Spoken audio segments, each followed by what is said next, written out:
Ugh. Hey everybody, this is Matt from Shadow Moses 112. Happy Sunday, everybody. Today we're doing one of our special episodes where we have a guest with us. We are here today with Excelsior1975.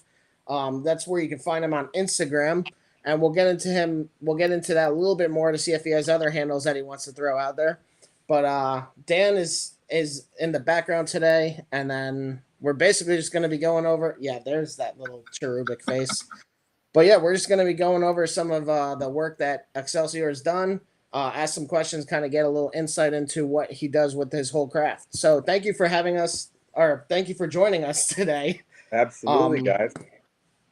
Always awesome to have guests on here. So just for people who aren't aware, this is a weekly podcast we do where we go over figure releases, collectibles, movies, games, like all kinds of nerd fandom and stuff like that. And then sometimes we have creator spotlights or guests come on to kind of talk about what they do, whether it's figure releases, if they're a photographer, or if they are making their own lines of toys and everything like that.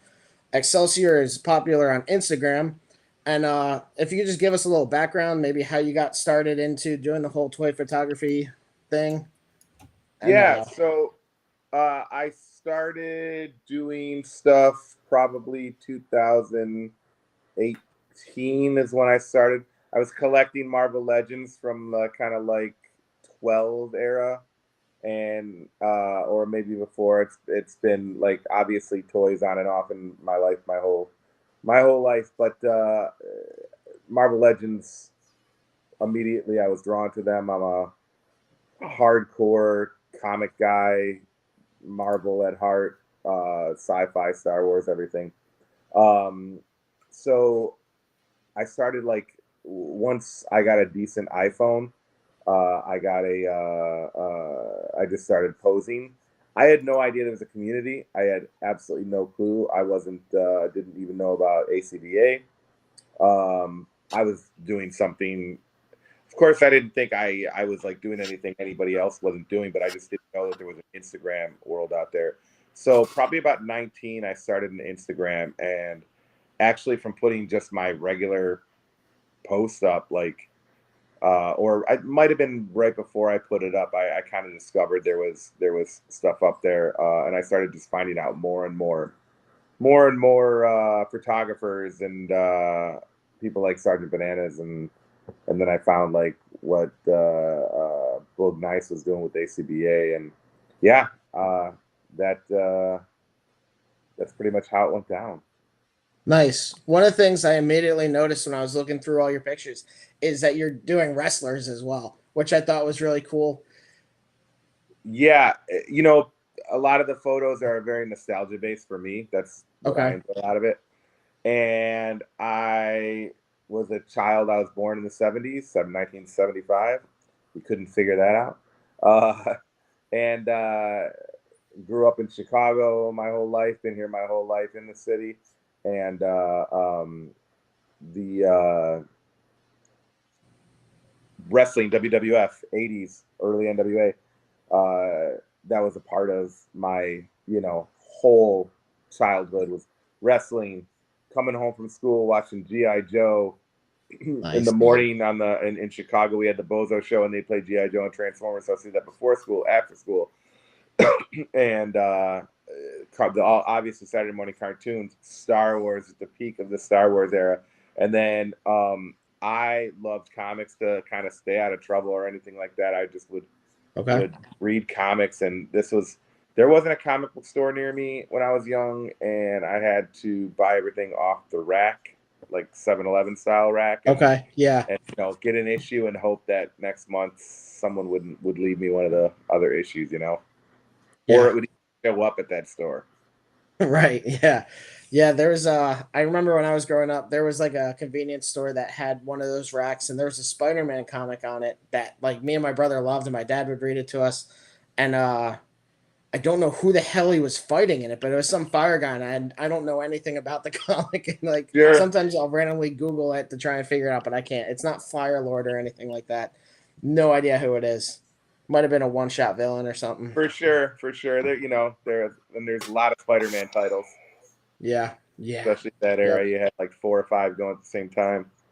Yeah, it's called the spinner racks there. Oh yeah. Fun, and Yep. you'd go through, and there'd be Mad Magazine, and Yeah. that was mid '80s. So wrestling, huge, right? Like they were cartoon characters. They were especially Yeah. '80s WWF when you had, just dudes would be like a job title and like the Repo Man. Like what? So goofy, but a blast.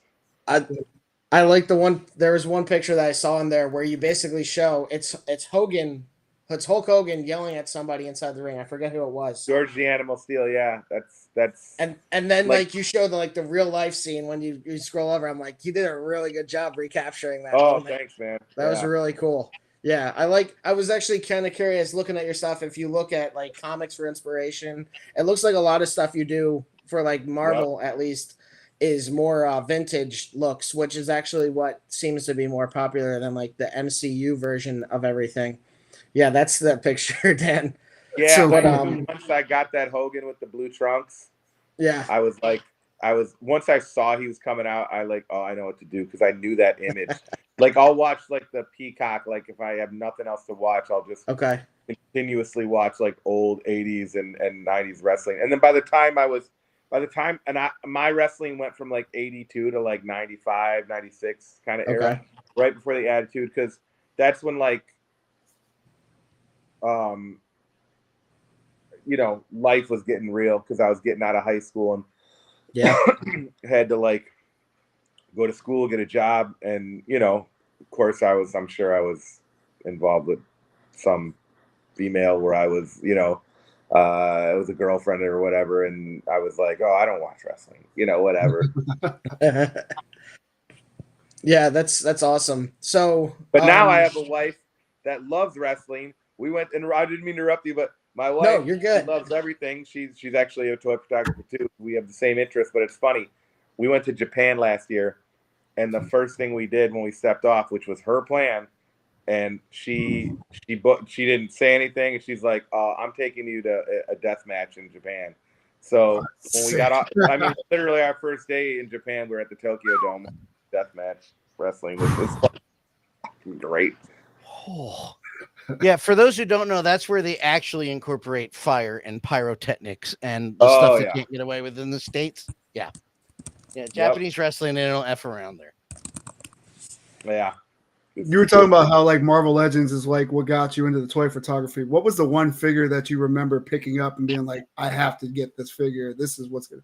It was Iron Fist. Absolutely. I'm an Iron Fist dude. Like I've got, and I don't know if you can see, but like my whole arm is all Marvel. Oh shit! Yeah, I saw Thor, Captain America there.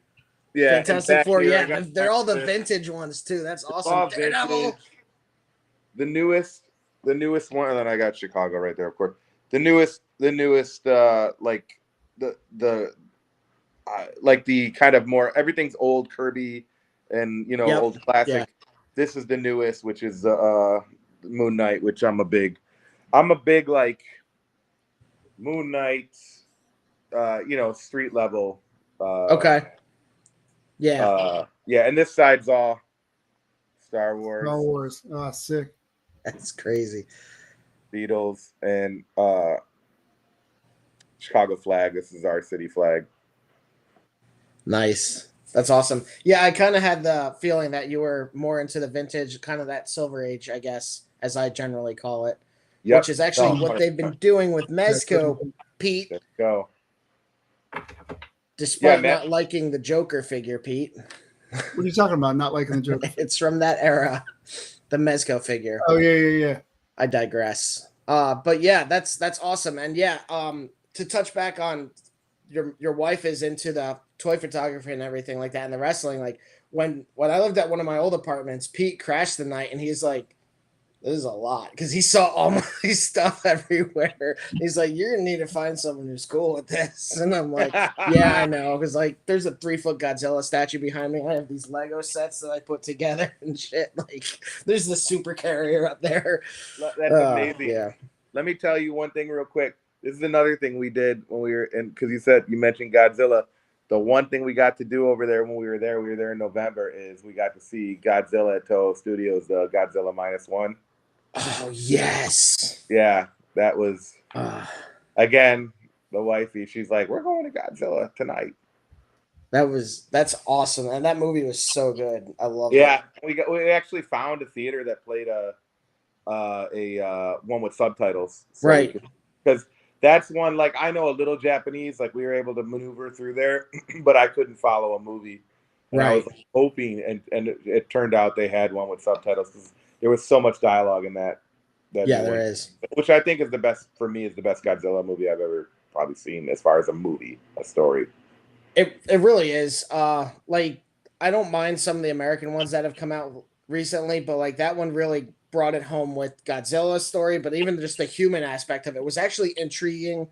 It was done really well. The acting was awesome. Like it was really good and it was accessible too. I think that was another thing that was really important is that the Yeah, characters were understandable.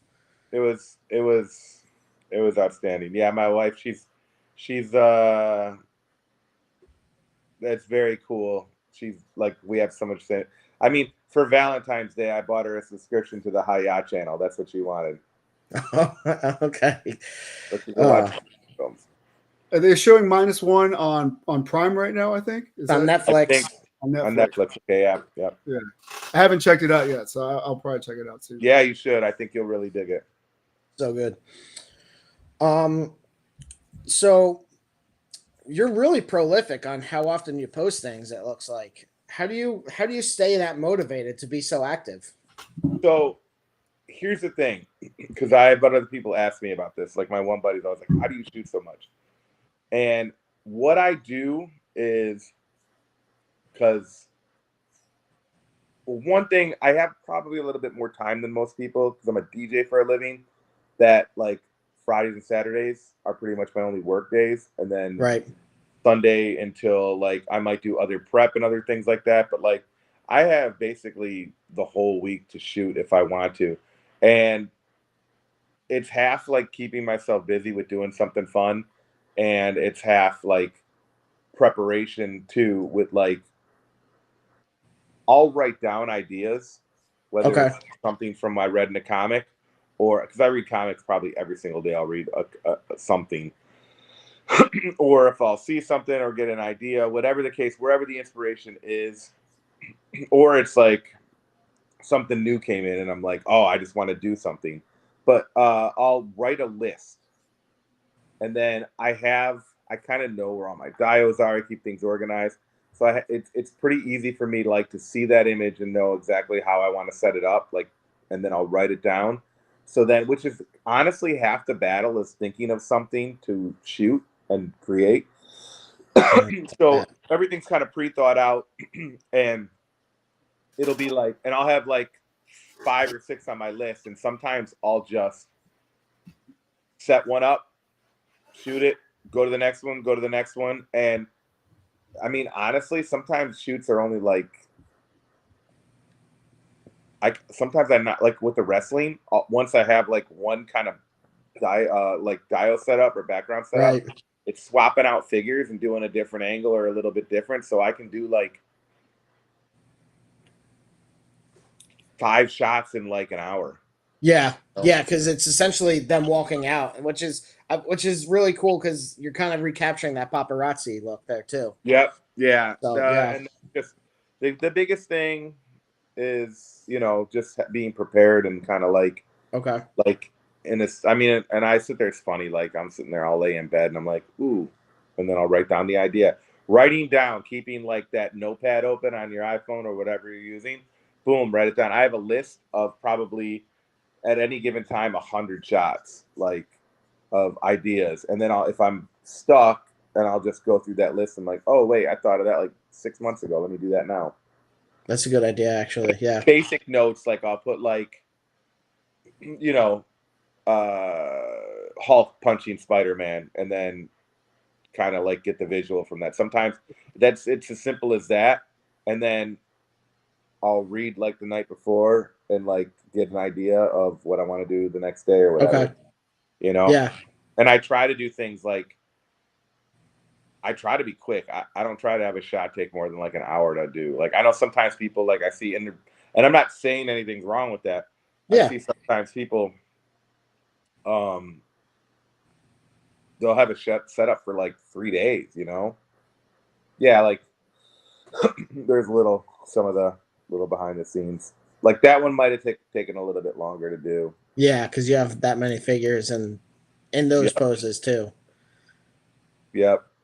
Yeah, and obviously too, sometimes when it's like I just want to do something just to do something basic, less is more sometimes, right? Like I'm like, let me just do a Yeah. cool pose with one figure and not rip my hair out when the other three knock everything else down. Yeah. Yeah, absolutely. Less is more is definitely a good philosophy to keep in mind. I'm glad you said that. Yep. Because sometimes you could just get in your own headspace and like everything's too busy. Just dial it So, back. and I'll tell you that comes from I've been a musician my whole life and a recording artist and a DJ is where I'm my bread and butter making money. But when I work on projects, one of my rules, and I always tell people, like never mix your own music. You're too married to it. You're gonna get into your head. Always get an engineer, proper somebody else to mix your music as a musician, because it'll never be right to you, and you'll never get it done, and you'll never put it out. That's a good point. Yeah, that's just kind of more deeper, like as far as production and stuff like that with producers, because like they're too married to it, and they're gonna be like, "Oh, that snare's not right," and it's fine, bro. Like, leave it alone. Put it out. Oh, I was actually curious because like I've never done toy photography. I've like played around with things, but Sure. like and some of your stuff I definitely see the inspiration for it, but like is some of it like do you know like what kind of balance there is between just like kind of organic ideas with characters that you want to do, or do you really like to try and recapture something from like a comic book or a movie or show or something? It's I do everything, and that's all great. And are you asking? And the question is that which is easier? Are you saying like? Well, more of like how do you like strive for a balance, or do you No, is most of your stuff like just I know where off you're the at now. cuff kind of? Yeah, it's like whatever you're inspired by at that moment. Okay. And I do have lists of photos from ideas that again, like I make the list that I want to do, and again, it's very helpful. But sometimes I completely abandon it, and come back like a year later or something. Okay. Okay. It's about whatever I'm all off the inspiration. Okay. Like I could be reading a series of Spider-Man comics, and a lot of times I'm inspired by the excitement of a new figure. like Yeah. like damn, like I got this egghead in, like from Marvel Legends, right? It's the most basic, simple, goofy D-list villain ever. But I'm inspired because it's Egghead. Like, oh my God. I Right. try to tell people this is one thing that drives me nuts a little bit amongst the community. And I don't know exactly pinpoint, and there's so many variables of why people bitch about things to a certain degree. But I'm like, at the end of the day, it's toys, first of all. Like, what are we talking about? Like, First world what? problems. Okay, mega first world problem. Yeah. And this is my, I guess, first world problem comparison for maybe people that are a little bit younger. When I was a kid, you got superpowers, you got Secret Wars figures, and you had Spider-Man, and you had Cap, and you had uh, maybe one or two other heroes, a Hulk, and maybe you got Doc Doom and maybe a Doc Ock once in a while, and those figures were regurgitated, and that's all you ever got. Yeah. And now I tell myself, I laugh, like I'm sitting there like I live in a world where a toy company manufactured a egghead figure. Yeah. Like Frogman's a figure now. Like, Yeah. they manufactured yeah. a Frogman figure thinking more than me will buy it. Yeah, that's a really good point. It's insane. And people like they get on there and they're like, the anatomy of this figure is a frog would never. What? It's the same thing. I love G.I. Joe, but whenever people compare military to it, I'm like, do you idiots know this is not real world? This is G.I. Joe. Like it could be anything. It's just some universe where they're shooting lasers. First of all, Lasers out of the guns. Yeah, I was just thinking about that. Yeah. They have a floating Cobra vehicle. I mean, what are they about when they bitch about like the accuracy of like how close this is to what real world like oh my god, go eat a bowl of cereal, bro. Leave me. I mean, I probably get caught up in that a little bit sometimes, but I don't really think that I go like hardcore into it. Well, look, everybody has their thing, but I will tell you, I just am great, and I guess the point is I'm grateful that I see these figures, and I can't because of that, because of my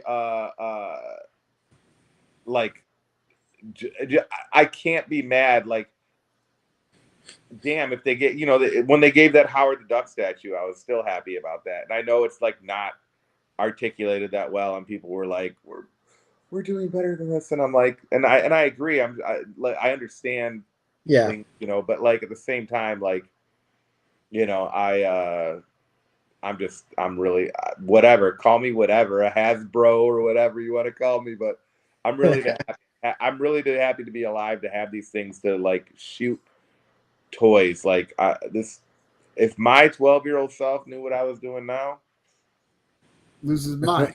Yeah, yeah. Like seeing the worlds you can create, and I mean, like the most novice toy photographers are doing better work than Kenner was shooting when we were kids and thought it was the greatest scene in the world, So like compared to what some of these guys are doing, and especially if they get into like the Photoshop aspect of it, like I'm more almost everything you see is tangible unless I add like some, because I don't use Photoshop. Like if you see like a wrestling photo where there's like the lens flares on it and stuff. Okay. It's because I had some free app on my phone that I could add to the photo, Nice. I even do all the editing on my phone. That's really cool. I need to get an editing app because the one I use is free and it keeps bothering me with stupid ads. I just the regular iPhone editing for my as far as like the and it's basically just typically color adjusting. The camera I got's pretty good. I use a SL3 Canon. Okay. What's that? I realized not too long ago that my camera is crappy. I was gonna say, like, I think a lot of people forget lighting is super important, and I could just see from that last picture that you had 3 lights, and that was just on the right side. How many lights total do you have going at one time? I will tell you, and I'm gonna say this first of all, really quick. You can do anything with any camera, and the reason I have the Canon is I like a little bit more softer image with more vibrant colors. But and Sony's, and they create different images. So whichever brand is going to give you a little bit different image, right, of how they, how their digital image comes across. But and I use a lot of bright lights, and I'll explain everything with the lights. But I like my photos to be, for me, and everybody has their own style. I love my photos to be very comic book like. I kind of saturate things a little bit and kind of have everything, and I turn everything up, and I have all the settings to kind of have it really bright and really saturated. Even when you see dark backgrounds, that's the subject's always going to be really bright because I want it to pop. Like even if it's not a Marvel, it could be G.I. Joe or whatever I shoot. Wrestling, I want it to look like it's popping off a comic book page. I like that because I'm like viscerally stimulated by like when I would walk into a comic book store, either there or the video store when you were a kid, like and see all the covers and the whatever the case, just the colors, the different imagery is amazing. So lighting, so I have a ton of lights and every shot's a little bit different, and I think that there's Now, I didn't go to school for any of this. I don't know anything, so I might be explaining it very, and which is fine, like layman in a sense of basically how I do it. I taught myself everything on this stuff, which I think everybody does. But I always try to like be very helpful. Like if anybody asks me how I did something, I'm more than happy to tell them and let them know, because I don't know, like I don't know why you would hide those things, like because I've seen other people are like, oh, I asked somebody else and they wouldn't tell me, and I'm like, why? I'm like, I want more dope art out there, not Yeah. Yeah. So anyway, um, so I always try to light the subject up front, and I have several different types of lights, a ring light, and I'll try to light from the front, and then I always try to light from the back on each side, which creates rim lighting, which gives you like that white kind of glow around, and it kind of outlines the figure. And whatever your subjects are, it's when you do that rim lighting, it's going to highlight it and outline it. And then I try to paint, and I put it like this with color. So I'll get a couple like LED lights that I'll have, and I use Ulanzis because they're not Lume Cubes. Lume Cubes is more name brand, and very you expensive. get what you pay for. It's very good. It's very expensive, but the Ulanzis are just fine. You can get them really cheap on Amazon, super cheap. So I try to rim light it, have the subject lighted from the front, and then I color with the LED colored lights, and I use it as like painting, how I paint on the color. So I adjust it to where a little blue here, a little red here, and sometimes I'll put that on the subject, but more often I add the color to the background to give contrast to the subject, whatever it is. Okay. Yeah. One of the things that. One second. Sorry, I was going to ask, is there like a temperature of white that you like to work with? Is it typically in the 55 range, or is it more in the 30s? I don't know the like what is it, tungsten, the temperature, like, isn't that what they call it? With the number, how far you go. Yeah. Are you talking about like with especially with like the Ulanzis, how far from the? Yes. I guess So it becomes more bluer or it becomes more amber if you dim it down. So yeah, so I guess the warm versus cool, right? So here's what I try to do sometimes. I tend to put a cool on one side and a warmer on the other. Got you. But sometimes, and then I'll make the adjustment if I want it to be all kind of very cool pick. I'll still light it like that, but then I'll go into the settings on the camera where you can kind of like move it to like the fluorescent and the white balance. Yeah, the how deep the fluorescence going to be. Sometimes I like an image. It depends on, Marvel. I always keep bright and kind of more white balanced because I want to pop out the colors of the. I love seeing the contrast of like a Hulk next to the Iron Man because you got yellows and reds and greens, and it's just really cool. It's very pleasing. That's why I think people. It's funny. I'll do the dopest shot I ever did, like in my mind, like with all this work and setup, and I don't really use Photoshop, so I really hide wires, or I'll use like fishing wire or something or thread to like hang somebody. I'll put all this work and I'll put it at the right kind of time, and it'll do fine. And then I'll put a team shot, the most basic vanilla pose team shot of like a couple Avengers, and it'll like 4 times the numbers. And I think people really love seeing contrast in colors, just like subconsciously it makes them react. So that's honestly, I'll do, if I have nothing going on and I just want to make sure I got some content up, I'll just throw a team shot together.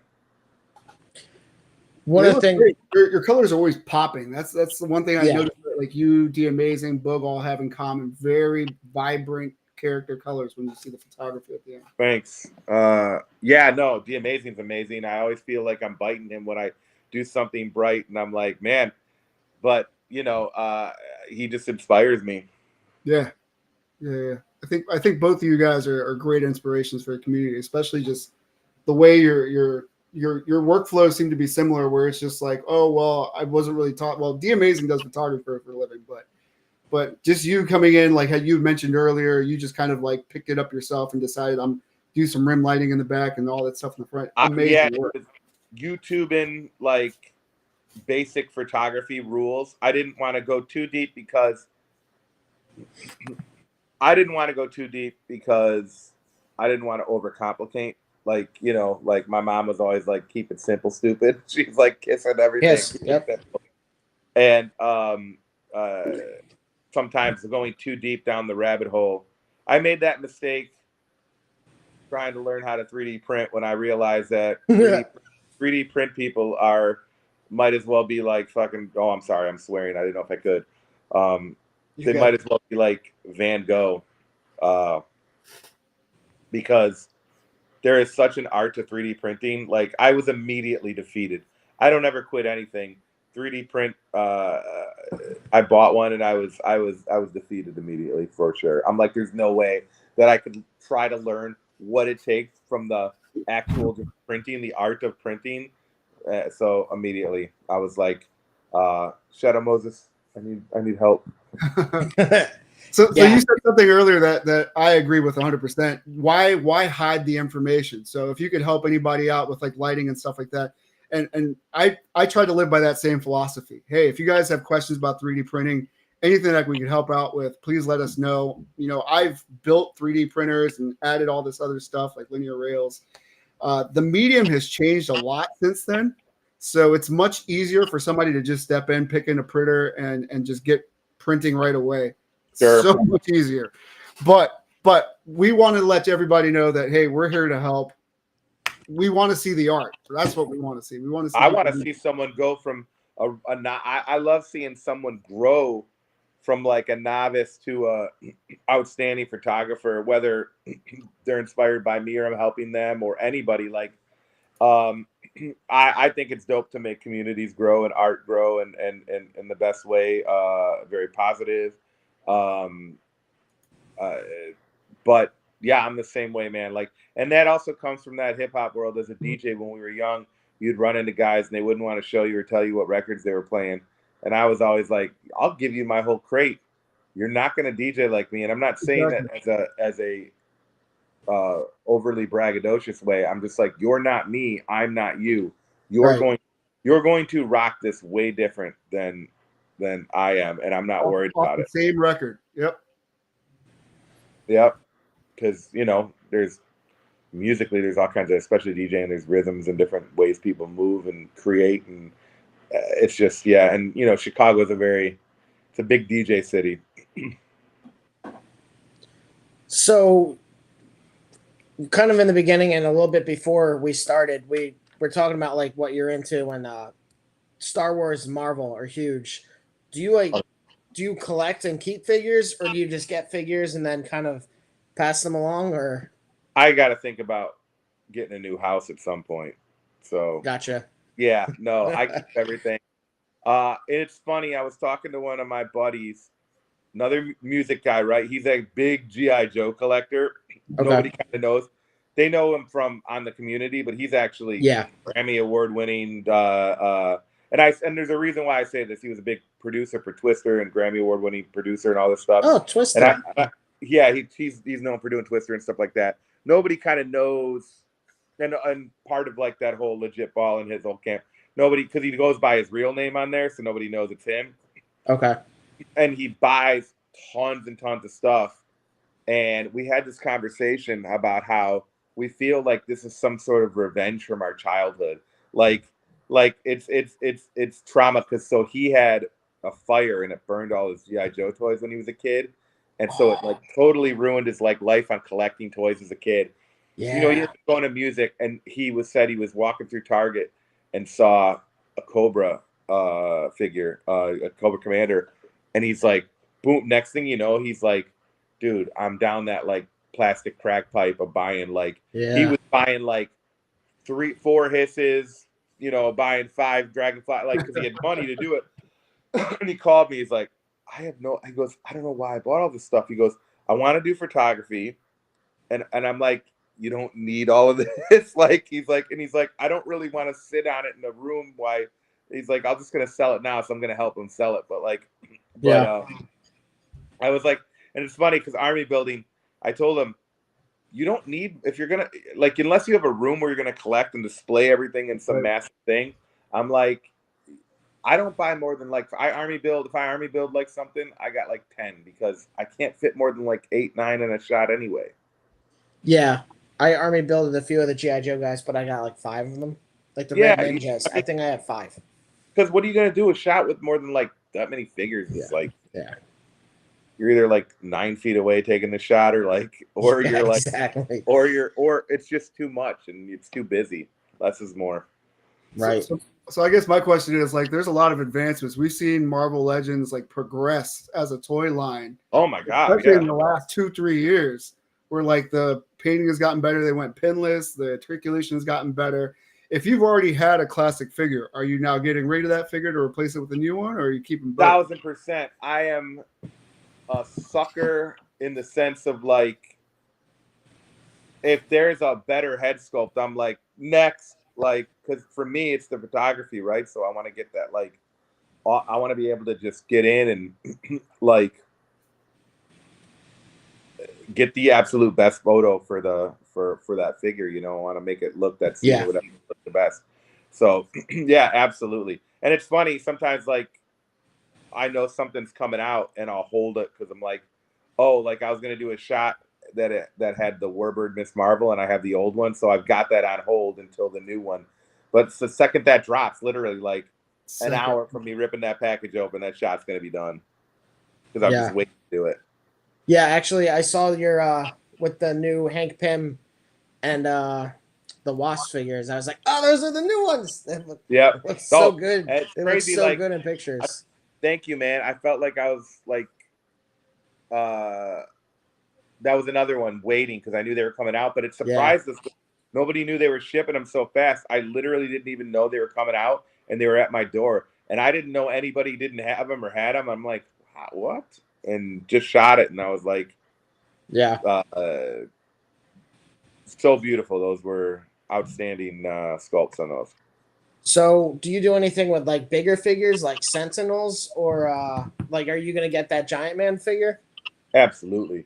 Yeah, I have a Sentinel and a Galactus, and I literally am planning another Galactus shot. I've got some Galactus shots. I actually bought, when the Galactus came out, I bought from Amazon like this giant like tapestry, this huge tapestry of like space, and it's made of cloth. Okay, and nice. Like $8, and it was like, 6 feet by like 6 feet or whatever, and I just hang it in the background for when I do like Galactus space shots. Yeah, because he's such a big figure. I think I did actually see that one too. Photography. It doesn't absorb light. Or it absorbs light. It doesn't reflect light. That's good. What else we got? So, do you really just focus on Star Wars and Marvel because it's your only interest, or not your only interest, or is that like how you kind of control? No, it's all nostalgia. Also, I wish I could have more control than that, but it's. But I'll tell you this. This is how I control it. This is what I did. So it's Marvel's number 1, and then like Joe is number 2, and then everything like Star Wars, probably Marvel, Joe, and Star Wars. Star Wars used to be number 1 for me, but the Black Series just kind of fell off a little bit. Yeah. Like, and it's not bad. Again, it's still good. Like I'm very thankful for what we get. I got Transformers. I love the Masterverse stuff. I feel like I'm the only one of the only people that are shooting Masterverse on there. People aren't really into it as much. The He-Man Masterverse is great. Again, it's kind of like I'm 48, so it's all that like mid 80s nostalgia that suckered me in like everybody else. So that's but the wrestling. So the wrestling is where I drew the line with where I needed the actual line. So I said I'm only going to collect from this, like basically early 80s. Okay. To like 95. Nothing past that. Even though I like you know, we watch stuff, and I like certain people. I have a buddy that's in the WWE right now. I don't own his figure, and I'm like, I should buy it, but once I buy that, I'm gonna end up buying all this stuff. Dan's big into wrestling. Who? Who? His name is Michael Paris. He goes by Joaquin Wild. He's in the LWO. Oh. Yeah, no, I know who that is. Yeah, that's awesome. Yeah. I didn't know that. That's awesome. I got a buddy that wrestles too. He was in there for a little bit, but he got in some trouble, so I think they put him on the B squad. Who's your buddy? Alex Riley, Kevin Kiley. I know who that is. Yeah, thank you for Dan knows what he did. And I know what he did. So I used to DJ. I'm gonna go back on quiet. I used to DJ for a guy named David Atungo. I did a lot of his parties, and he was a wrestler. You know David Atunga? Yeah. Yeah. He's big into wrestling. Yeah, so I met him because I DJ'd. I used to do stuff like VH1 had me do their. Oh, you got one of his things? What is that? They're old VHS tapes: Fall Brawl, Bash at the Beach, Best of Bash at the Beach, Best of Halloween Havoc. Look at that. Best of Fall Brawl. Yeah. Slightly never grew up. No, you don't ever have to, dude. It's a trap. I won't. I'll never grow up. So, yeah, I was DJing his like New York event, that TV show he was on VH1. Oh yeah. Wrestler. I was doing like a release party that they had in Chicago for it. Isn't he married to Jennifer Hudson? Yeah, he was for a while. Yeah. Yeah. Oh, he was. Uh-oh. Yeah, no, they're done. No. But he lived across the street from the club that I ran music out of and everything, and he was a super regular, and then he would have me DJ all his stuff, and nice. I catch him. He's still in Chicago. I know he went he might actually be in LA because I've been seeing him more on more shows, but I run into him here every once in a while. But he lives here. He's from here. Nice. I did not know that he was. That's cool. Yeah. Yeah. Yep. I still keep up with it. Do a show about it almost every week. Listen, you love it, man. You own it, love it, be it. Amazing. Yeah. I only got 3 more of those. So what would you say like your favorite figures are as a collector? Like, is there any figure that was like a grail piece that you got, or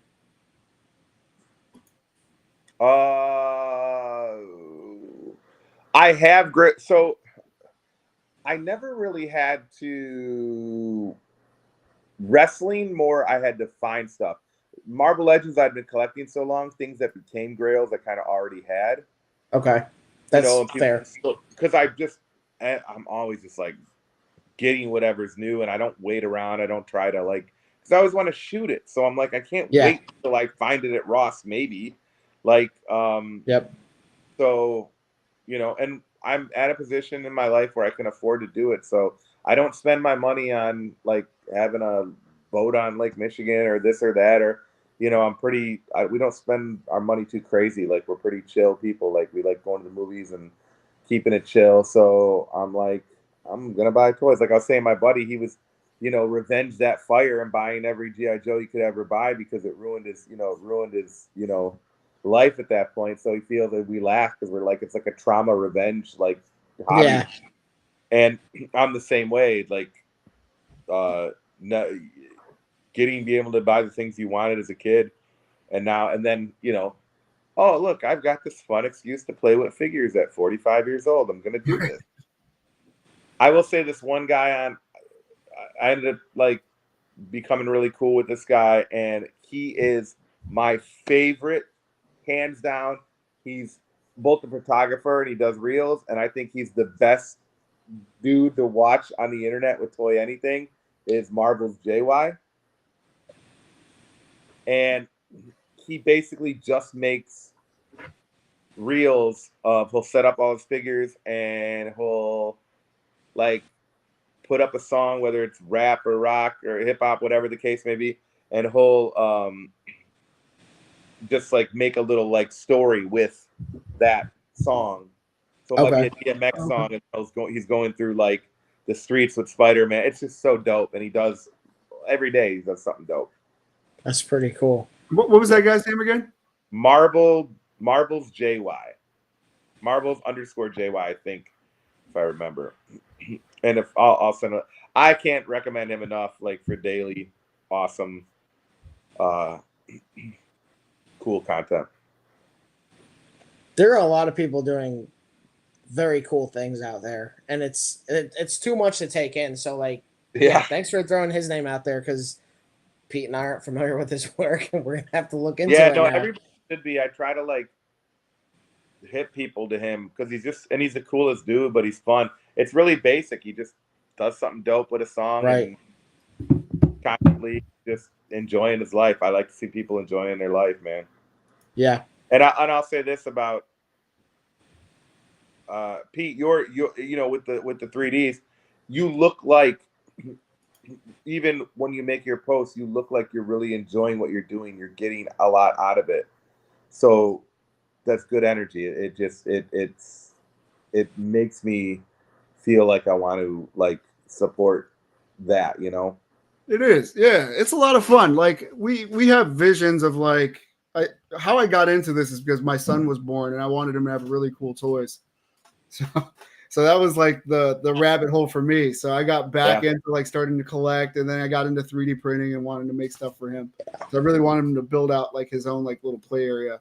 Turns out he has no interest in doing any of that stuff, but now I'm in it. So now I love it, and that's what I'm trying to do. And like, yeah, go ahead. He definitely plays with like your props and stuff like that. Like when I was over there helping you for the con, like he's down there playing with all the little vending machines and everything with his Five Nights at Freddy figures. So like he's not doing it the way you had hoped he would, but he's into it. Five Nights at Freddy need like, sodas and candy too. Yeah, exactly. They need their video games. Definitely. So I recently did the arcade for Five Nights at Freddy's, and I started doing the diorama base for him. So he has our prototype diorama base for Five Nights at Freddy's right now with the arcade sitting on it. Yeah. So we'll talk more, or we'll show more of that in like the very near future. Sure, that's great. Yeah, I'm just glad you're having fun doing it, man. And this is definitely, life's a trip. You need to have fun doing it. Yeah, but like you were saying earlier, you edit your own music, or you start getting in your own head. So that's kind of where I'm at with a lot of this stuff. I'm like, no, it needs to light up, it needs to function, it needs to do this. So I'm like racking my brain for hours. Like even now we're doing like a refresh of some of our older products. I'm like, how can I make this better? I will say this, man, and kind of a obvious cliche, and like the Nike thing, you just got to do it sometimes. And I constantly, I'll do photo. And when I started out, obviously I was novice, and I go back and reshoot old photos sometimes that I did. I have one that might be one of my biggest like photos, and it's such a cringy photo for me. And I'm like, I want to redo it, and I'm like, it'll never ever get that much again. Not that I care, but like, I'm like, it'll probably be better, but not liked as much. And that's just the irony, right, of things. But like, you have to just do it, because you can always go back and do it again. Yeah. I think one of our biggest reels is just like of a 3D printer going back and forth, and it's like 4,000 views on it. But we spend so much time to make these ads sometimes, like these beautiful ads, and it's like 100 views. It's like, it's the algorithm, man. You can't do much. I was telling my buddy today, who's a tattoo artist, I ran him today, and I'm like, there's this weird thing that I don't know if it works or not, but they talk about the when people take photos with their hands, and if they ever have their hands in it, for some reason, the algorithm seems to like people's hands. And I was telling him about that, and we were laughing, and I'm like, I said, bro, watch. You do the nicest reel you've ever done, production, cool, post it up of you doing a tat on somebody. He's got this great, amazing reputation, this great story he has. And I'm like, but then you do it with your hand. I bet you would. What about feet? Yeah, right?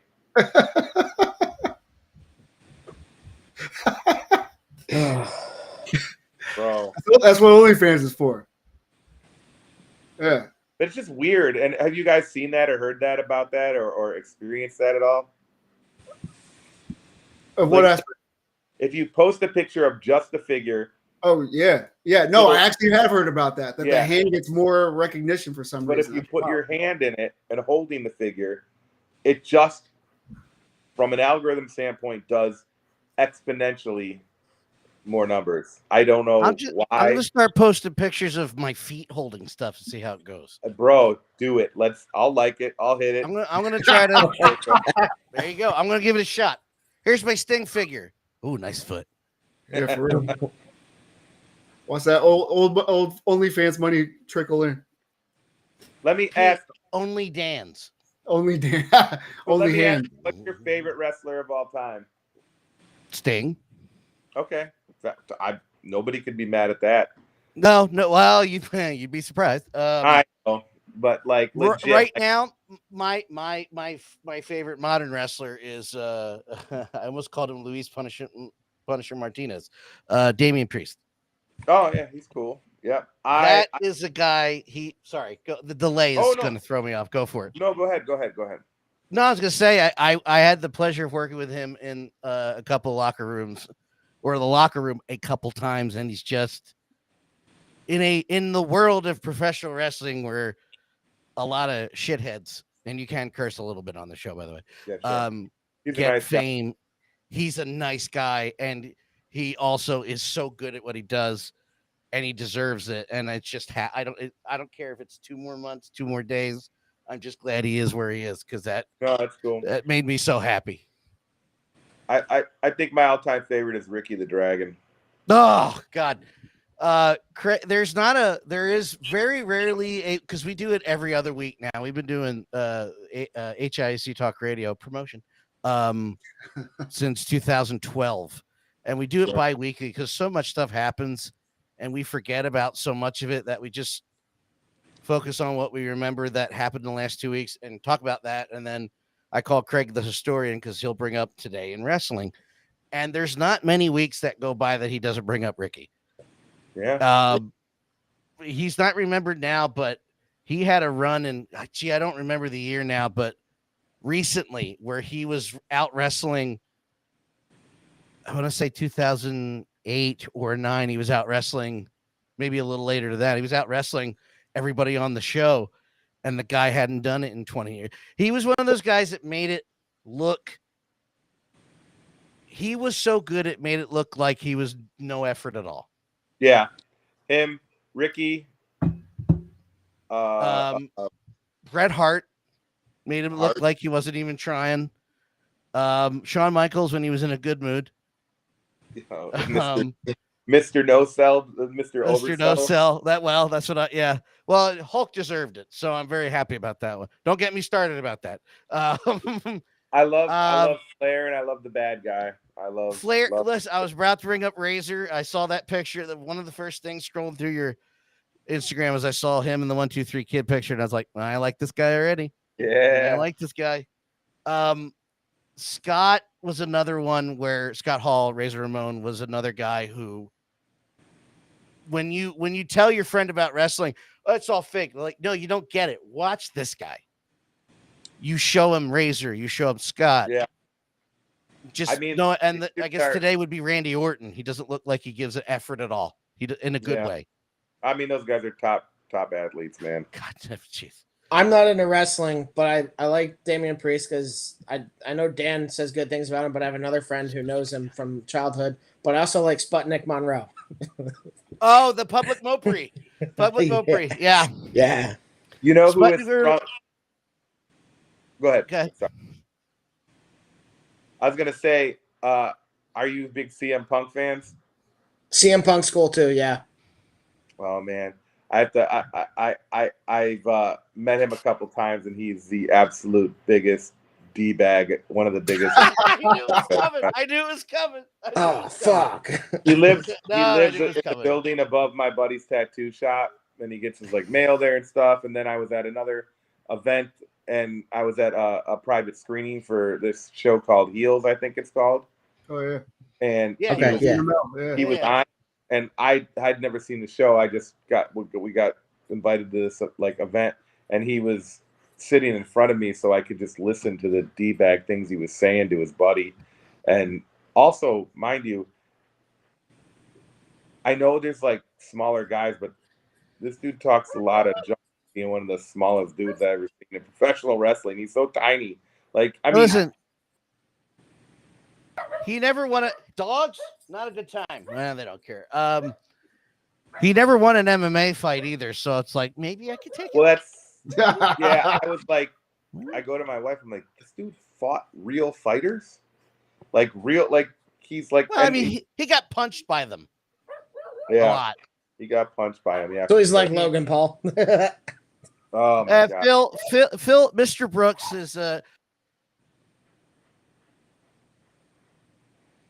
have a 8-month-old dachshund that doesn't really listen. Yeah, I have a shepherd that's yeah, well, there you go.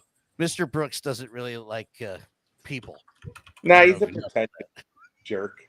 Like that sucks. Yeah. I mean, again, I didn't like. It's just been the times I've been around him, and he's kind of played the big guy role, like. So it's kind of pretentious. Damn. It's a bummer. Yeah.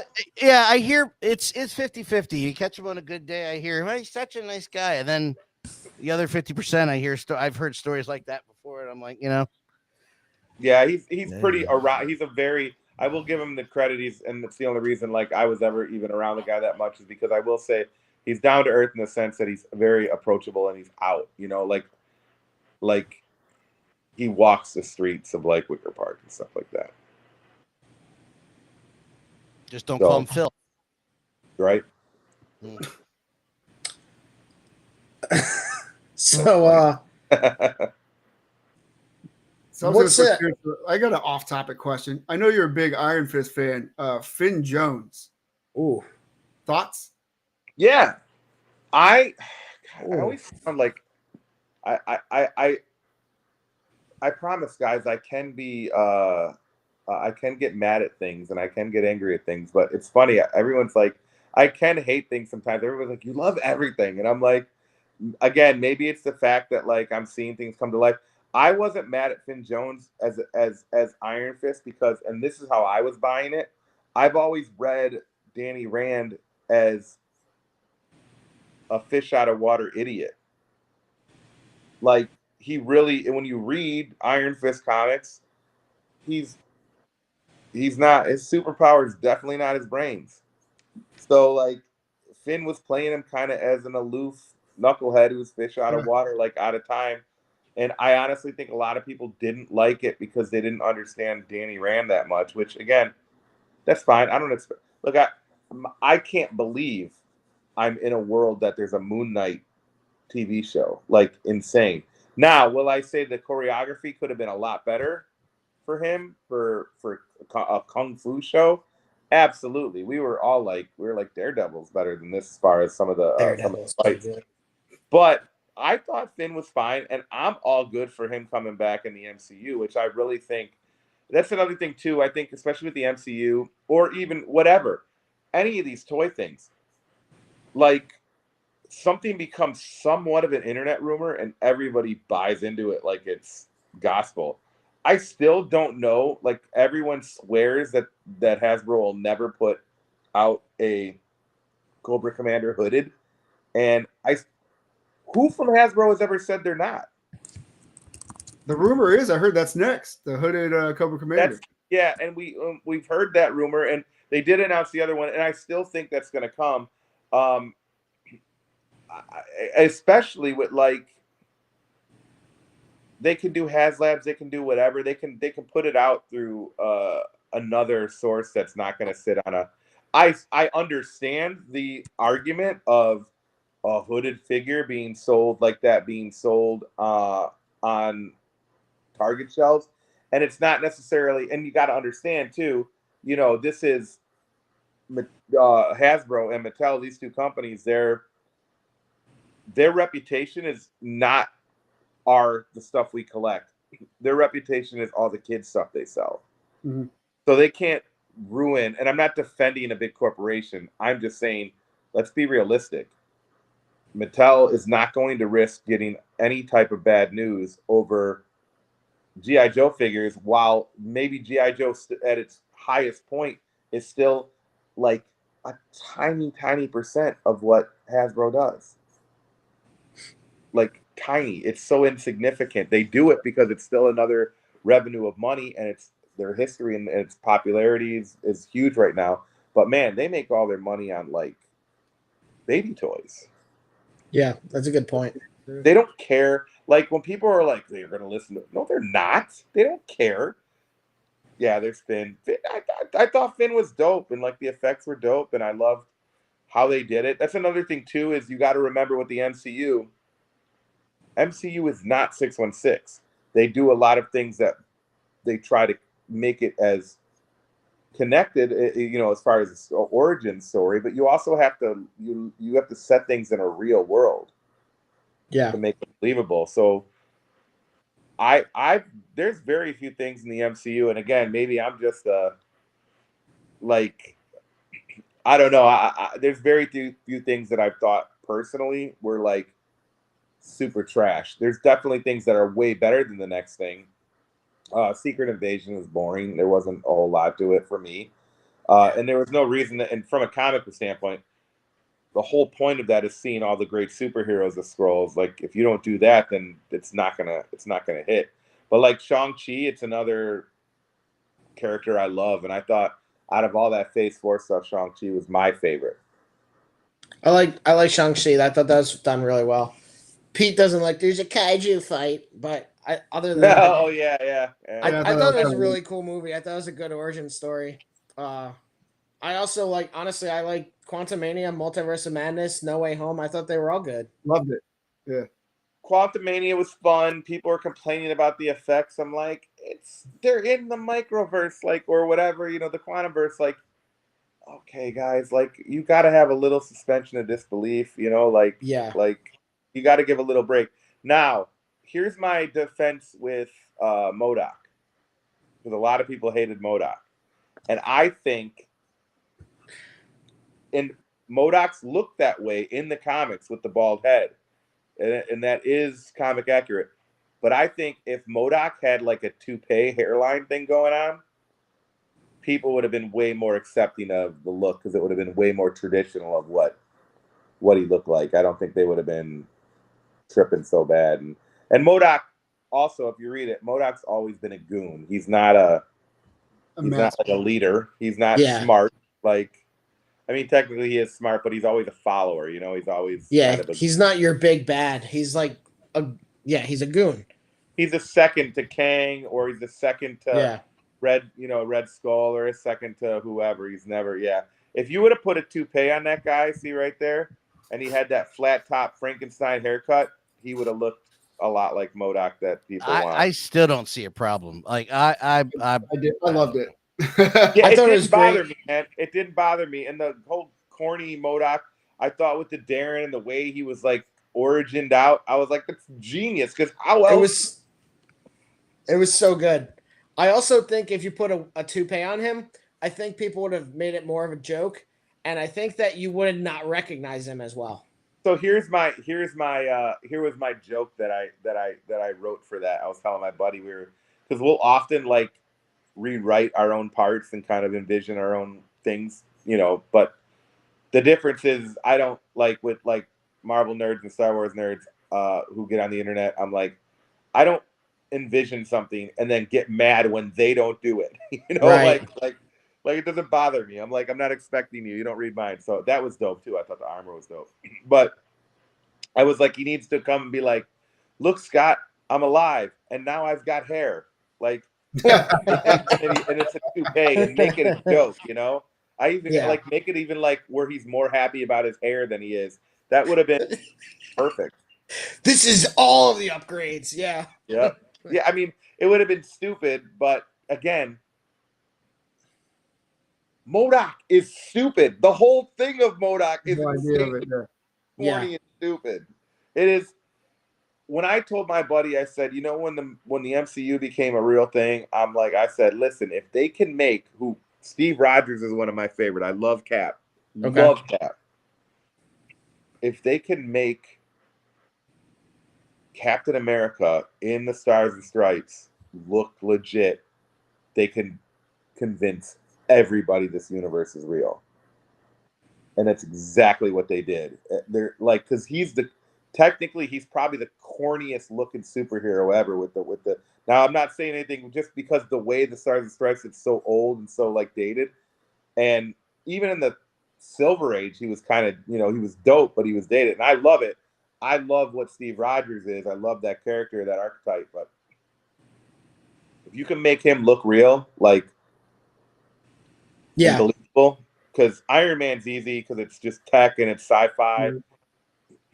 The Hulk is the Hulk, but like if you can make Cap look real, which is funny because he's the most basic, right? But you make him believable, then everyone will believe it, and they did, I think.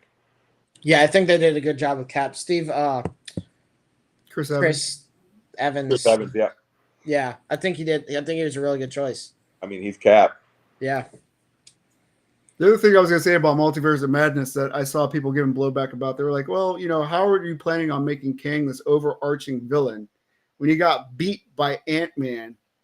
Yeah. Movie? And a bunch of ants. Where was Zoolander when you needed him? Like it was a bunch of ants though. Like it was a shit ton of ants that could lift 40 times their own rate, and he survived them, and then he had to fight without his power and everything like that, which he's used to using. He still kicked the shit out of Ant-Man. Ant-Man basically used tech to beat him. Like he didn't lose the fight. Right? He tricked them, and Scott's smart.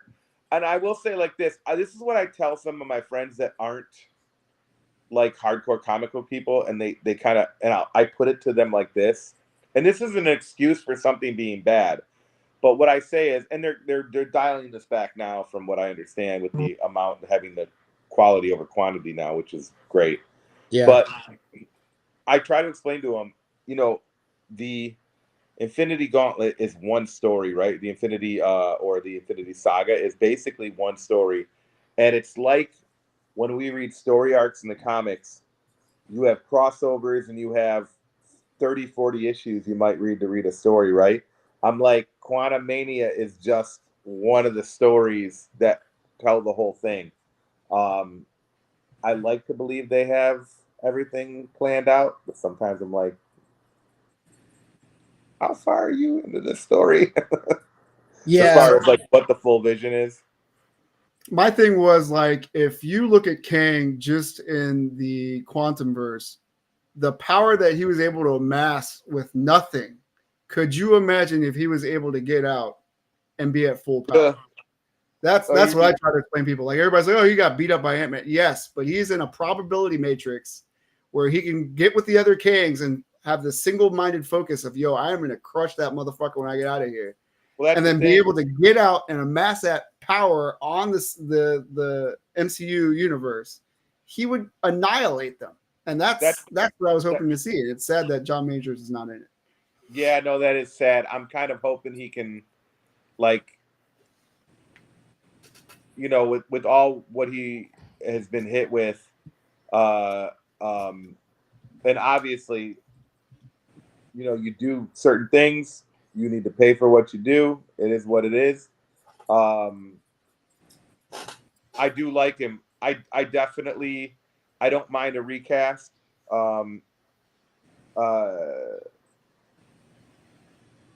Again, with this world that we're in now with the multiverse, they now have this, just again, because comics now in the MCU, they've created this ability to have variants. So, which is probably one of the smartest things, and don't think Kevin Feige didn't force that into the situation, like to be able to recast anytime you want with anything.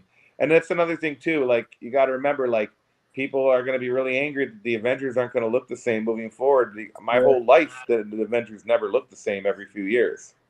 Yeah, and we even saw that with the movies. Like Iron Man's suits are always changing. Cap's armor, his suit is always getting updates. Ant-Man is always applying new tech, and like I kind of like how by Endgame they had like more of their iconic suits on, because a lot of people don't like the way that they look. Like people, I don't know how many people were vocal about it, but like Chris Pratt as Star-Lord didn't look like anything from the Star-Lord that most people knew in the comics. Sure. And then by the time we got to the third movie, they're wearing those suits. Full uniforms, yeah. Yep. Which was a good payoff. I mean, part of I don't know if that's necessarily the thing, but if that's part of the plan, you know, but it's a good payoff. I loved Guardians 3. Guardians 3 was awesome. They did a really good job with that. Yeah. I liked all of them. Yeah. Okay, Dan. It's they were great. Hey, if you want to talk, hey, Excelsior, Chad, if you want to talk about people taking things seriously, ask Matt how he feels about Galaxy. I'm kidding. Yeah, watch one of the other episodes. About what? About which one? Guardians of the Galaxy 2. Don't. I didn't like it. I didn't, it wasn't a waste of my time, but it wasn't my favorite out of all of them. Okay. Yeah. That's how I feel about a lot of the MCU movies that people rag on. It was I love them all. Doesn't matter. Age of Ultron. Shit. But yeah. But even they found a way to redeem that movie in certain aspects. A lie. Somebody's fibbing, I think. Certain movies have grown on me. I did not like Dark World. It just didn't vibe with me. Again, as I'm watching, I'll always watch it if I go through my run of everything. But like, it's not. But then, as characters have developed, certain movies have become better to me. Like as things change, I was so angry with Iron Man 3. Yeah, I was so angry with Iron Man 3.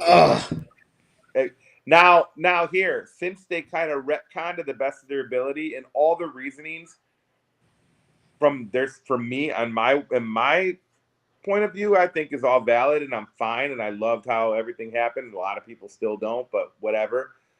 I love that Kevin Feige. I don't think that was part of the plan. I think they course corrected and they responded to what we were saying. And I think he was like, I just need to figure out a way to do this.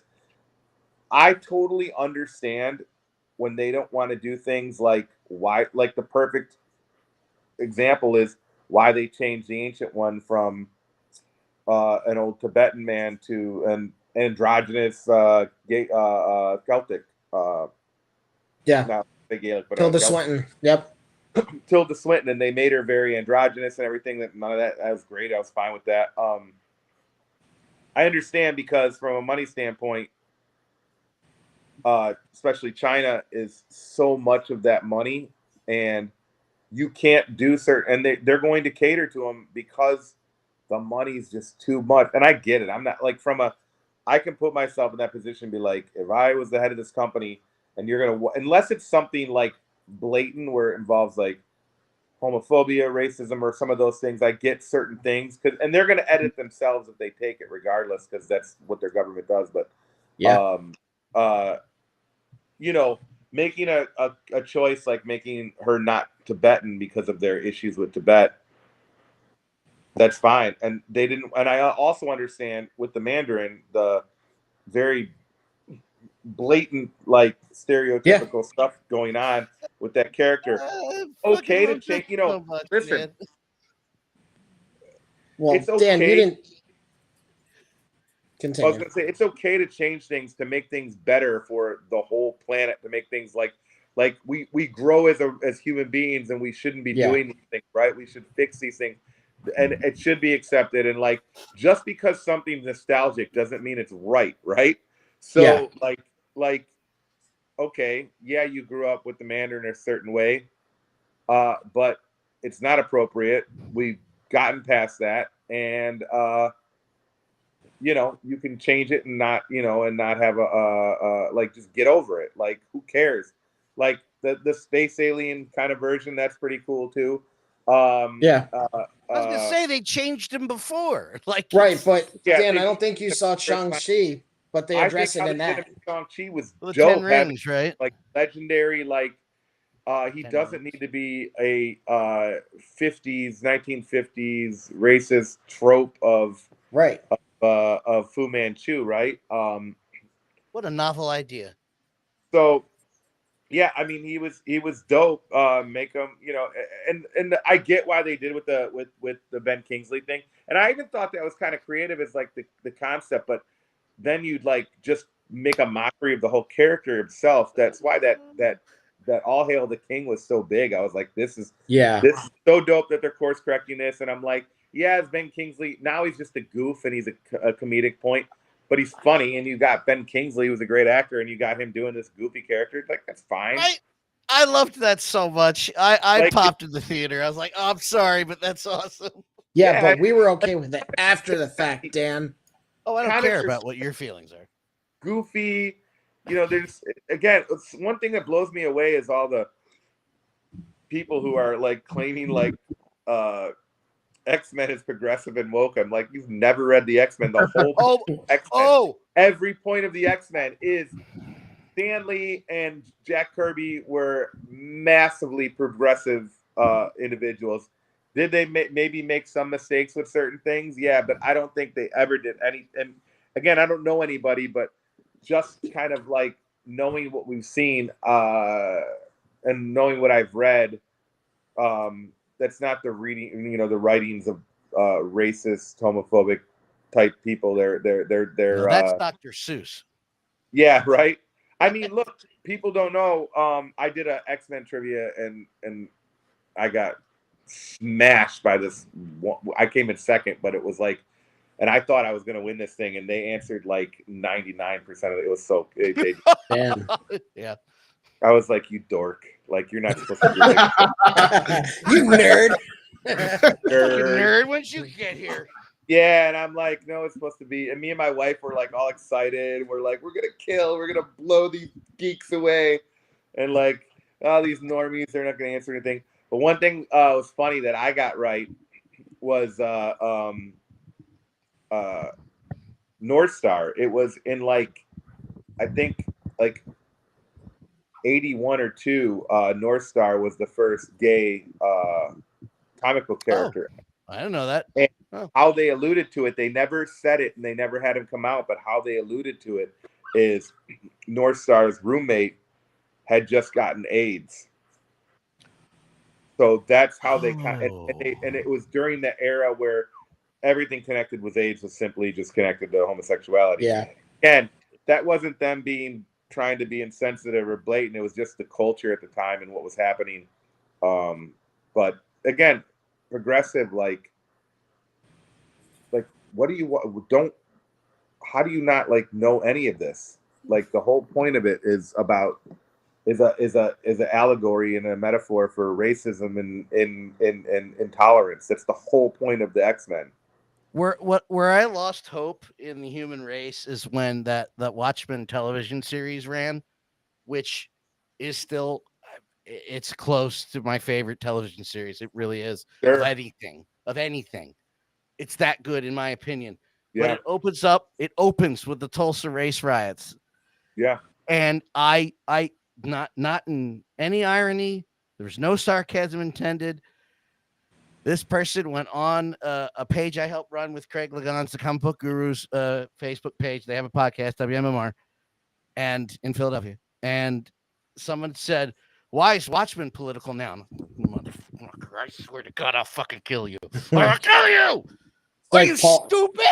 It's like Paul Ryan listening to Rage Against the Machine. Oh yeah. What machine were they raging against, douchebag? The irony is don't get started on I know. It's like, did you even see the Watchmen? Even if you saw the Watchmen movie and you were paying half attention, the scene where the comedian just starts shooting people on the streets with the stun cannons in New York, it was literally about that. The second I put on any news about anything, every day is just irony to the highest degree. And the second I put any news, I want to hit a button where like I have like a sample button where it just says, "What am I taking crazy pills?" Like from Zoolander. Like that's what I feel like I'm taking crazy pills every day when I hear people like, especially anything political talk, because I'm like, you can't be that stupid. You can't be. There's no way you're that stupid. You're just evil. Yeah, no, I'd say that they're either stupid or it's deliberate, which would be worse. And at this point, I think they're just pieces of shit. Yeah. There's no way, which connects back to, and I'm not going to tell the full story because it's really not for the podcast. again, comic book gurus. My friend Craig was only going to post one Pride Month comic book related picture this month, just at the start of the month. And it got so many assholes in the comments. He goes, I'm doing one every day. And he just posted bisexuals, the bisexual Superman. And I got in, and somebody, now I knew what I was doing. I was doing it on purpose, and the guy's now banned because I banned him. But he went into this tirade where I got called fairy and all this other and I was like, who is this guy? And you look him up, and he's just like a terrible human being. So it's like, at this point, I think it's just it's the guise of being a comic book fan. You didn't read a thing. All those guys that are Punisher fans, writers that wrote some of their favorite stories are gay. Yes, and they hate you. They hate you for hating them just for being alive. So shut up. Yeah. All those guys with the Punisher stickers. Shut up. Man, if I see a cop with a Punisher sticker, I'm like, you do know that if this was real life, the Punisher would come and kill you. Yeah, you wouldn't even be. You would be his target. I'm going to steer it back. I was just like, I wanted to, fishtail back. You're fine. To fishtail back into it. I don't know if you noticed. Oh, wait, we love them. Fan. What's that? I don't know if you noticed. Huge Ghostbusters fan. Amazing, yeah. What you were saying about the Marvel movies is what I've been saying, and I'm not going to bring up fully the discussion because we could talk about it for hours. But answer the call: the all-female Ghostbusters. I watched in real time, and people were like, "That's not what I fucking watched in real time." That movie got review bomb. I watched it. I sat there and watched the score go down. Nobody'd seen that damn movie yet. How dare you? Now, was the movie that great? It was whatever. It's a movie. But saw 9 times. They destroyed it before it ever got off the ground. And I mean, which is surprising. It's not surprising, but it's surprising in the sense that like the comedians that were in it, like it wasn't like, nobody's. It was whatever. But that's how much people hate. They're gonna hate against their own interests. Somebody went after somebody who watches these streams often. She's not in here tonight, and I wish she would because I would have brought this up. Ash, there's a follower of ours. Her name's Ashton. I call her Bat Ash because she's a big Batman fan, but she is a huge. That's what she calls herself. Her screen name was Bat Ash, but she is a huge. And when I say huge Star Wars fan, she has, right? Oh yeah, I remember. Yeah. She has, and I'd love to see her with you guys interact because she has forgotten more than I've ever known. And I used to be on the fan club when you had to mail it in and pay a fee. Yeah. So that's what it's always like. Oh, you like the new Star Wars, or you're not a real fan? Like, son, before you were born, I see her because she's a blonde woman and young. I watch her live get shit on by people all day on Twitter. All day. People like to mess with young people with anything that has culturally to do with an older culture, their culture. You're the only people. Like, that's so stupid. Like, I'm the only person who has rights to 80s and 90s culture. Like, what? Like, I want that. If you want it to continue to live or whatever, you want people to appreciate that. Again, I'm a DJ. I play retro nights sometimes. I'm so happy when young kids come in and they know what I'm playing and they love it. Right? Like, trust me, people my age they got kids. They're staying in. I need young people to come out. I was bringing her around to somebody was telling her today. Somebody was tweeting her saying harassment and racism and sexism have never happened in the Star Wars fandom, and I simply replied, "Sir, Google search Kelly Marie Tran." Oh yeah. I don't care if you didn't like those movies. I frankly don't give a fuck. Yeah, but once you cross that line to chase her off for her job, Leslie Jones was thrown. The N-word was thrown at Leslie Jones just for being in the new Ghostbusters. She's a racist. She's racist for the character. She's playing herself, moron. Anyway. Yeah, people are stupid. We definitely, I think, all can agree people are dumb in general, and they're and they're just all you got to do is be a little selfless, and Yeah. No, it's the irony of it. Yeah. I real quick, and I'll just add this. I have a cool, since you're a Ghostbusters fan, I have a cool Bill Murray moment. Great. No, very cool. Way out. Okay. I was at a event, going to this bar. We're standing in a line and waiting, and walking right behind us, Bill Murray in a tracksuit. He was just meeting his friends. Again, Bill Murray's another guy that'll randomly show up places in Chicago just very like casually by himself. And he was going to meet some friends, and they were running late. We go in there, and we're at the table. Bar was just super early, just opening up.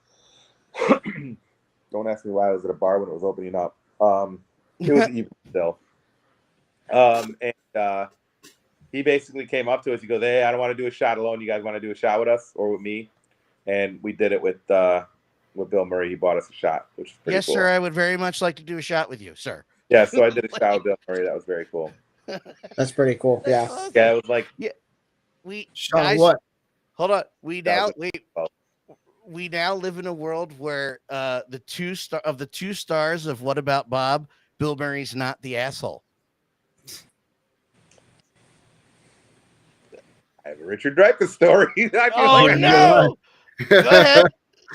My wife and her sister have a company where they sell horror and sci-fi clothing, and they work a lot of horror and sci-fi cons. They do like just different cons, and there was Richard Dreyfuss was getting picked up from the airport, and some people wanted, and I'm not going to say any names or anything with any of this, but these people wanted an autograph, and the person who was handling them was like, "Oh, if you want an autograph," and Richard Dreyfuss was like, "You'll have to come to the con to get an autograph." And I was like, "That's kind of bogus, man. They're not at the con, like out in the street. You're gonna tell them like you can't sign something for them." And I was like, in my head, I'm like, "Dude, you're an actor. You should." The star of another stakeout couldn't sign a couple of autographs. Yeah. Other stakeout. Wow. They like you for Mr. Holland's Opus, not for Jaws. That's the thing. It's like I love actors and I love entertainment and all that, but when someone's like they won't sign something for someone and there's certain, I get like the privacy and that, but at a certain point too, it's like you only exist because of us. Like you get paid more than a doctor makes being a doctor, and you get paid more than that to play a doctor. Like, come on. Like, and I'm not saying any of that. I mean, Richard Dreyfuss is one of the greatest ever. I mean, yeah. But yes, I just think it's bogus that he wouldn't sign that. The only exception to that rule, and then I'll bow back out because I realize I've taken over. Is there's a great shot. There's a great little video of Dave Grohl, and he's just standing next to the car he's trying to get into, and he's just besieged by people, and he's very seriously just standing there, and he's got his glasses. He goes, "Listen, if I sign for you, I have to sign for everyone, and I gotta go."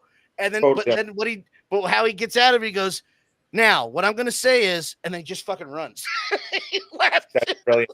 I have seen that clip, like a TMZ clip or something. That's great. Yeah. That's my favorite. All right, Dave. Yeah. No, that's brilliant. No, and I get that if that's the situation. I don't think this was quite like that, but I was just kind of like. I met Kevin Smith outside of a Q&A, and I specifically went with a couple people with the aforementioned Craig to try to meet him. And the man said, "Guys, I gotta get to the airport," and I wasn't offended. I was like, "Oh," I literally was like, "Oh man, my bad. I'm gonna leave you alone." He goes, "Well, do you want a picture?"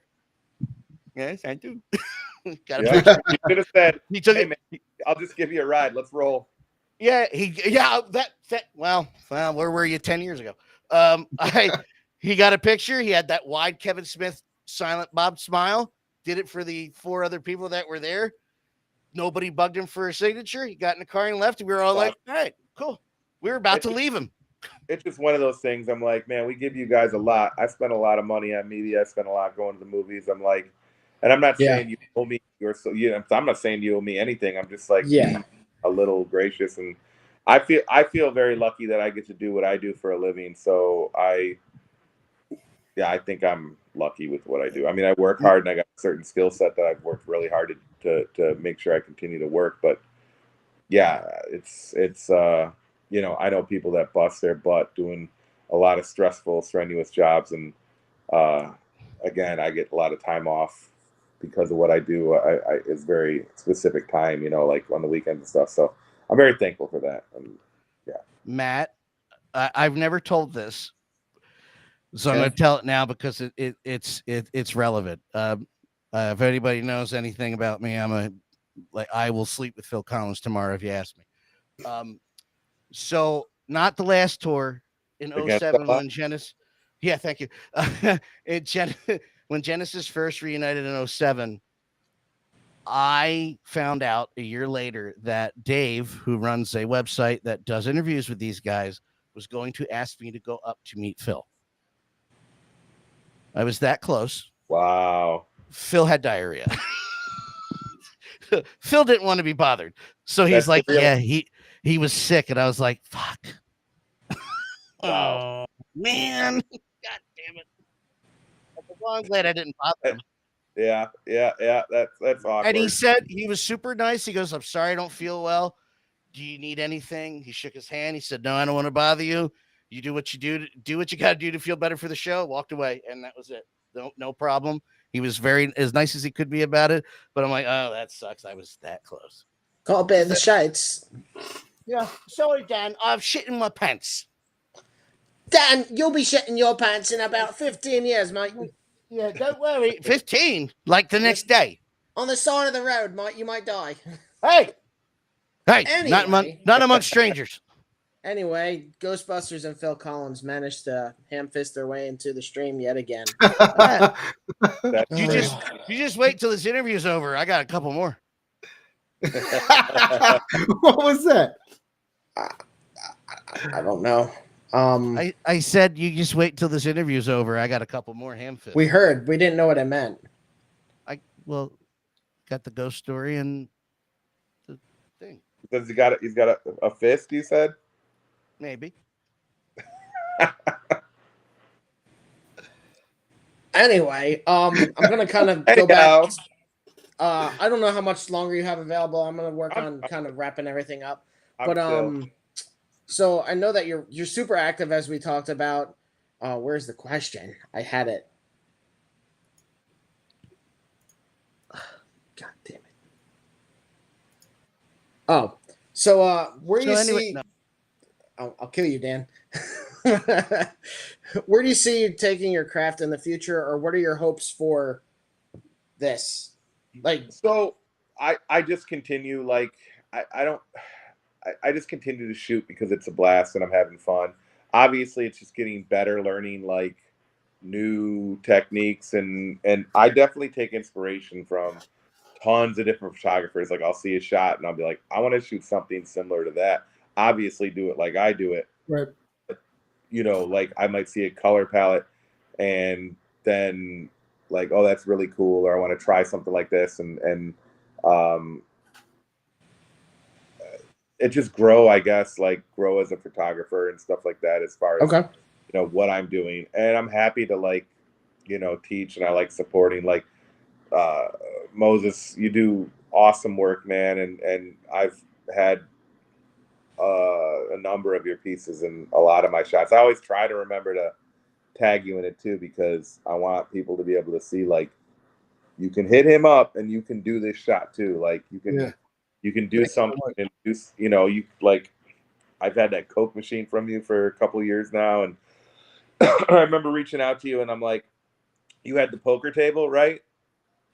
And I was like, do you remember the conversation when I hit you a while back? And I was like, if you could put an Avengers logo right in the middle. Yeah. And he's like, no, but I didn't think you just sent it to me like a certain like way. And then I was able to kind of just put the Avengers logo in that. I printed it out and put the Avengers logo in it, and it came out so dope. Like, yeah, and it was. You always do great work, man. Thank you. You know what's crazy though? Like, it's a reflection of my abilities at the time. So had you asked me that today, I could probably make the same table with the Avengers logo embedded on it. Oh yeah, for sure. Yeah. It's definitely just like you said, but I've been doing probably the design aspect for about 4-ish years. And it started off very simple. If you look at the early designs, very boxy, very like no detail, which is why we went back and started doing like a refresh and stuff like that. Sure. Just to show you, like the fire hydrant now is completely different than the fire hydrant we had before, right? Look at that fat little guy. Yeah, seriously, it's everything's about growing, man. Yeah, like, no matter what. And you're one of the few people that's actually given us like live feedback and said, "Hey, how about trying something like this?"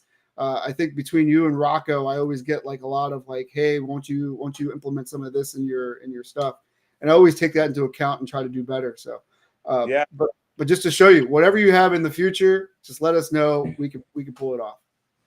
Yeah, I just got something. I met another guy who does 3D prints, and he does the Land Speeder Luke stuff. Like, he licensed that, and that's awesome.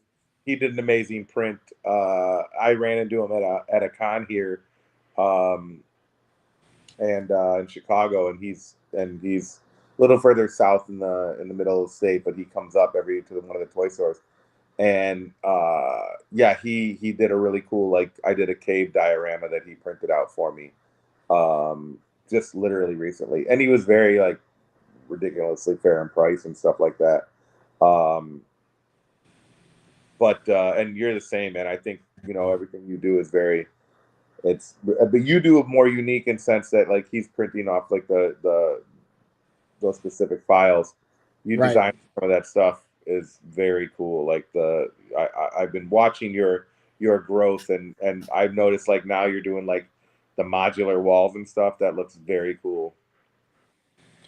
Thank you very much. We actually have them here to talk about later if you'd like to stay on with us. Yeah, for sure. Actually, talking about Dios, HasLab just announced that full. What is it called exactly? The Mos Eisley Cantina.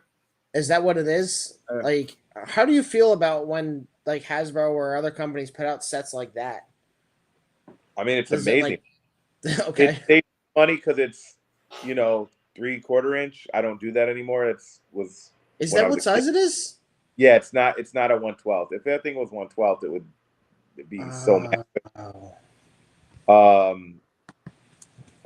It's 3. So, but I think it's amazing, and there's tons of vintage collectors that are. I mean, again, if I was a kid, I would have melted. Like, if you're asking in general, how do I feel about HasLabs, or like, again, I'm kind of one of those people. I don't care if it's a HasLab, if it's on the shelf. It's going to cost what it's going to cost.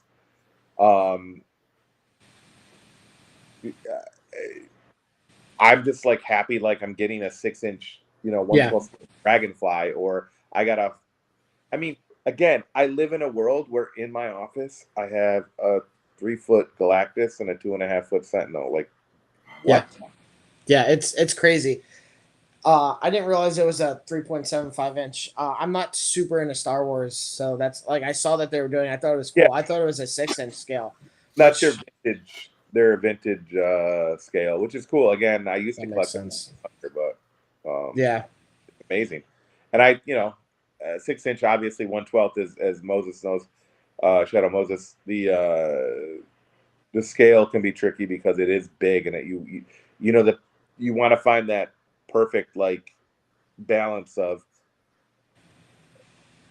when something's large, like when you print it out, like, or whatever, or you're making it, you got to keep in mind how people are going to store this, because again, Shadow Moses, if you're doing something and you want to sell it, like, are you going to sell it? Yeah. If it's too big, but being modular, that's amazing. You can stack that stuff. Like, one of the best things ever was the Space Walls, the Galactic Trading Post, the Space Walls. he made like all those Death Star walls. So his story is interesting. He didn't 3D print. It was prior to like a 3D printing being like a big thing.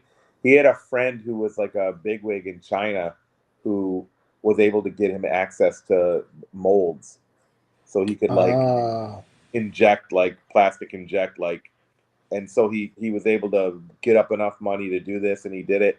And actually, what ended up happening is he got a license with. He got so popular that he was shut down by Lucasfilm, and then he actually got a license with them because they don't care. Like, you could steal from them on Monday. If you're going to pay them for a license, they'll be like, we're best friends. Yeah. They don't care. They want the money. So he got this license, and I think it overwhelmed him, and he took like all these pre-orders for this. He was going to do the Tantive 4, this like a 112 version of the diorama, big with lights and all this stuff of the the opening Star Wars ship, the white ship, the Tantive 4. And I was one of the people that paid the $270, and he went out of business, and I never got my money back.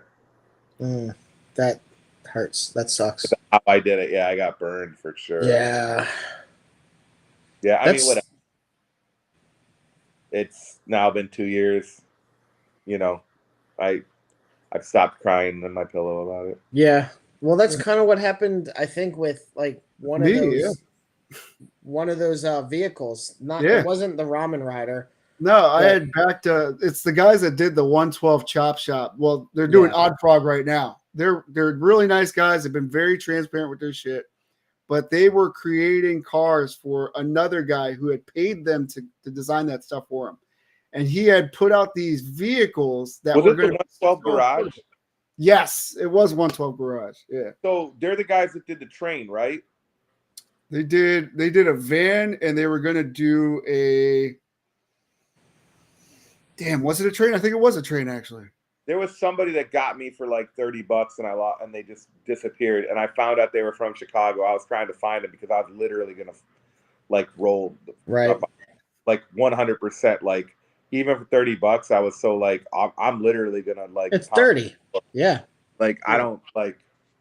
I'm not like a fighter. I'm too old for any of that. But I don't care if you get me for $5 or you get me for $30. I am going to 1,000% come see you over it. Hell yeah! It's the principle, man. 1,000%. Yeah, that's. And I was literally trying to track them down. I'm like, I don't care who they are, what neighborhood they're from. I'm there. Yeah, but the guy had the vehicles priced for fantastic prices. It was like $50 for the van. It was like 30 something for the car. It was real basic. It was just made to fit your 112 figures. But man, he got that money and he shut down quick. Yeah, I called the bank. I was like, "Hey, reverse the payment. Fuck that." For sure. I can't remember what I did it on now because I think it was too late. I couldn't do anything about it at the time. Yeah, I remember being in New Orleans and seeing it go live and being like, "Oh, I want to do this now before it gets like sold out." And I was literally like at the airport, I literally remember, "Oh man, this is gonna be dope! Can't wait for this. I'm gonna paint it up." Because I think it was like it was just basically kind of like a printed thing. It wasn't painted or anything. Right. Okay. Yeah, I was super geeked. Like, I was like, it was a cool like subway train. Yeah. Yeah, the train, the van, and I think he announced that he was going to do something like the Ghost Rider car, but that never came out. Yeah. Well, none of it never came out, but yeah, it was wild. Wild shit. Yeah. Yeah, I literally was trying to like go through like hitting people, and like I was going through his friends list, like trying to track this guy down. I had nothing. I just found out that they were from here. That's all. Right. But I'm like, well, they're from here. I can find them, but I couldn't. Oh yeah. Pete, did you have the Dios handy? I do. I don't know if you wanted to go into toy news first or if you wanted to talk about the projects. I think that's more relevant right now. Sure. Yeah. So as everybody knows, I was inspired by the Palisades playset because I think these are really cool. But their Yep. aftermarket prices are super pricey. Yep. They're asking for like what, almost 200 for these things nowadays. So what I tried to do was I tried to make my own, and I wanted to make something that could fit just whatever you want. And I wanted like interior rooms that could probably work out. So finally, through working on it online, I've created like this modular set. The pegs are still in progress, but they're supposed to help being held together by these back pegs. Sure. To keep it nice and tight. But then they're easily swappable, so you could just pull out a peg. And I have like a printed, this is supposed to be tile. I just printed this today. I haven't painted it yet. But they slide right in and just pop right back. Right here. And then you have basically like another wall on there that you could swap out. So what I was just planning on doing is keeping it pretty simple for the first round. Doing tile, brick. We have a stone wall, a sidewalk piece, and then the wood floors that you just saw here. They all pop out pretty easily. Right here. So this is what the wood floor looks like. The sidewalk would be more like true to the gray colors. They also come with magnetic peg pieces, which I don't have with me, but they'll be able to hold like your pay phones or AC conditioners. Very cool. Yeah, I got some pretty cool ideas for it. I found some lights on eBay that work with magnets so that when they get close to another magnet, the light turns on. So with that, I'm thinking about doing like maybe street lamps outside that you could put literally anywhere on the wall. Yeah, that biggest thing is what I loved about what your design is. You had those 3 walls, and you can kind of make it as long as you want. And again, less is more in the sense that when you're shooting, you can build a whole world in one corner. Yeah, exactly. And being able to kind of customize that wall, like throw, again, and when I say customize, like a garbage can here, a poster, a sign, you add like, you have the little modular pieces like a light or a phone booth or whatever the case may be.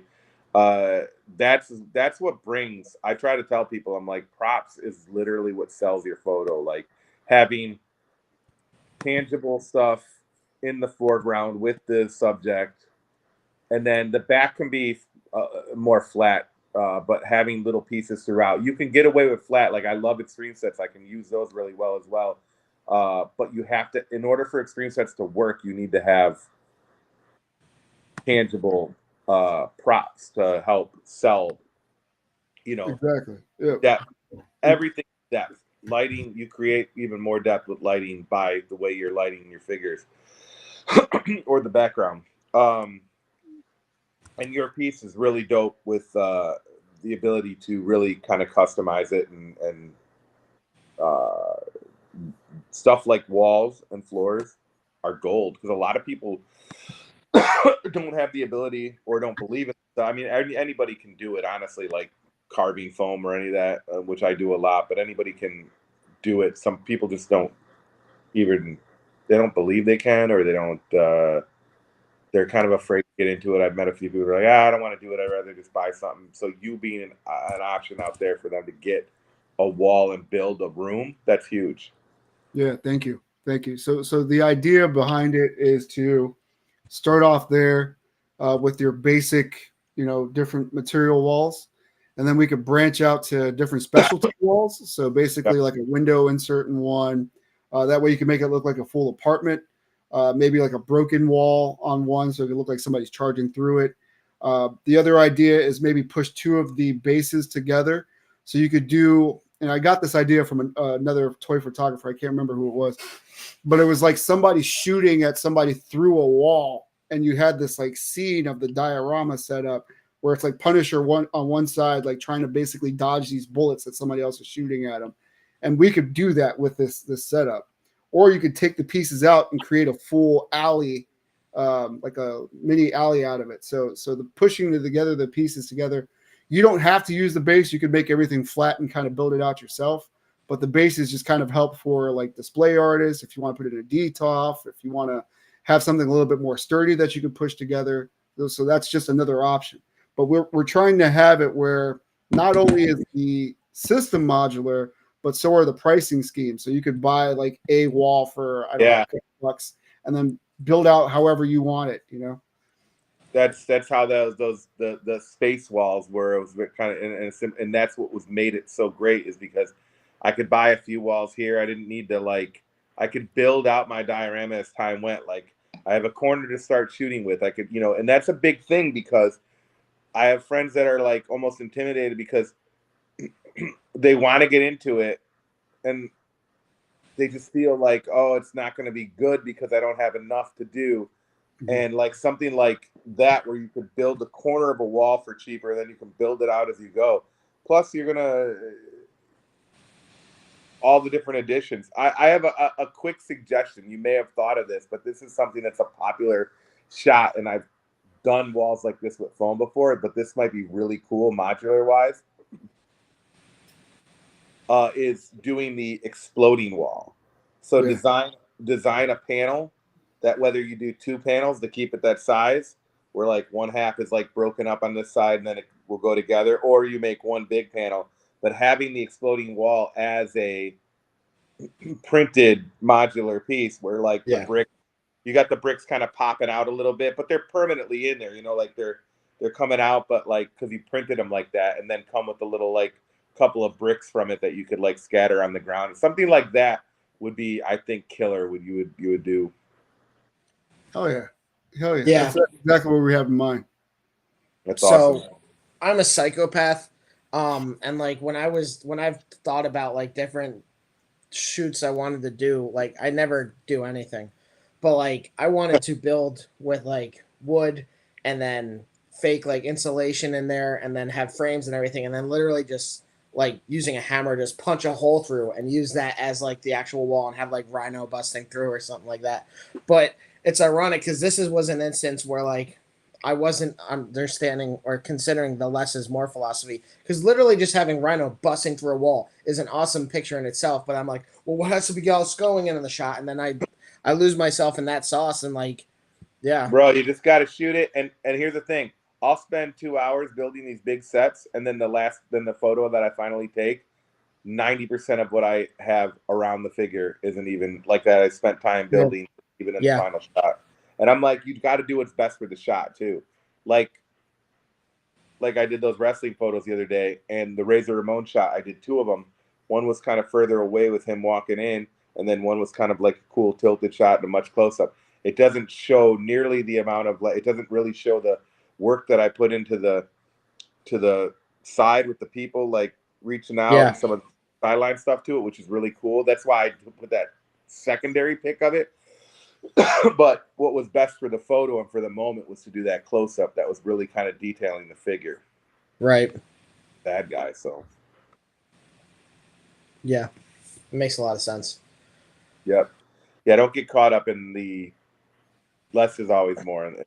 Don't get caught up in the over detail of like even if you did the work, fuck it. Like, like, what's best for it. Were you gonna say something, Pete? No, I was just gonna say like the hardest thing that I'm having a hard time redesigning is this phone booth. Like I'm trying to keep it as simple as possible. And I think the door is too much. So like the next design is not going to have the door, but it's also going to be more true to the actual designs where it has that wider pole here. And then I want like that circular opening here. And I think I'm going to get rid of where you drop the light in. So this is going to be a removable panel with the light clipped inside. You could just make it look cleaner that way. Yeah, no, that's dope. You can pull it off because again, you don't always need. You got to remember, you don't need the whole thing in there. You're going to know it's a phone booth, but you don't need to be all the way back. And then you can get it from like this and have the light straight on top. it's and then again, there's always other shots too. So like, you can build out and then but get your clean shot and then build out and take those back shots. But yeah, don't get in your own way. That's for sure. And I'm not saying I'm not guilty of that myself too, but right. Yeah. Yeah. No, that's a really good. It's a good point. So I'm ready to move on to some announcements and everything like that. If you want to stay, you're more than welcome to do that. The first one that I have listed is the Scar figure. that the Hasbro Legends or the Marvel Legends Scar figure. Dan, if you could pull that up. This was just put on Big Bad Toy Store recently. There we go. Yeah, so this is from Toy Arc, but yeah, this is 85th anniversary of well, yeah, you know what I'm trying to say. Yeah. But honestly, I was surprised at how big this figure was. They kind of teased it when they did the Hulkbuster pictures, but I didn't realize it was going to be one of those larger box $40 figures. I thought it was just going to be more standard sized, but they kind of went all out on this thing. Yeah, he's a Hulk. Yeah. He's not as big as the Hulk, but he's still a Hulk. He's going to be big, yeah, for sure. And don't ever doubt Hasbro's ability to figure out how to make anything deluxe if they can. Yeah, that's a really good point. I also like, and I know that they did it for environmental reasons, but I do like they're going back to packaging that has the plastic insert, just because so many people were ripping off the things and just, figures were getting damaged, and yeah, it's a better presentation. It really is. I noticed they kind of did it. They never really went away from him entirely, but kind of tested the waters with like a few waves while they were simultaneously putting out like the Legends or whatever they were calling the line from the Infinity Saga of like Iron Man and Cap and everything. There was always something in the Legends line that had the plastic see-through, despite the fact that they were trying the entirely recyclable package. And by the way, I'm pretty sure this plastic is still recyclable. But we sell all our recyclables to China anyway because nobody knows how to recycle properly. Yeah. Dan, could you move on? Actually, real quick before this. So yeah, I'm sorry, I was laughing at your joke. So one other thing that Hasbro did yesterday, because it was Ghostbusters Day, was announce a little teaser about something coming in fall 2024 on Pulse. And I'm pretty certain we're getting a 112 Ecto 1. You didn't think I didn't have that you didn't think I didn't have that ready to go, did you? Yeah, I mean, I don't know what else it would be. No Ghost is behind a tire. What is hanging in front of him? His name is Moogly. That's his real name, and that's the fin of the So it's an Ecto 1. But yeah, God. We already have the 1/18th scale, the 3.75 inch scale of them. We have the Ecto 1, and then we have the Ecto 1 from Afterlife, and then we have the re-release of the Ecto 1, which Dan had on our stream recently. So I'm really excited to see this 1/12th scale of it, and I really hope it works with my Mezco Ghostbusters. I only have 18 of the Ecto, 19 of the Ecto 1s. Yeah, well, this one will be bigger than them. This will be 20, and I'll just be down to 3. Still smaller than the Blitz. You know what? You guys get it. Go ahead. I was gonna say we never got an Ecto 1 with that last round of like the whatever, I forgot the name what they were calling them, the line, but the Plasma series. The Plasma series. Yeah, we never got an Ecto 1 with them. Yeah. We never got an Ecto 1A. And that's one of the 3 I'm not going to get rid of. Is that Playmobil put out an Ecto 1A, and it's glorious. For those who are unaware with it, Playmobil puts out 2.5 inch figures, which are for children.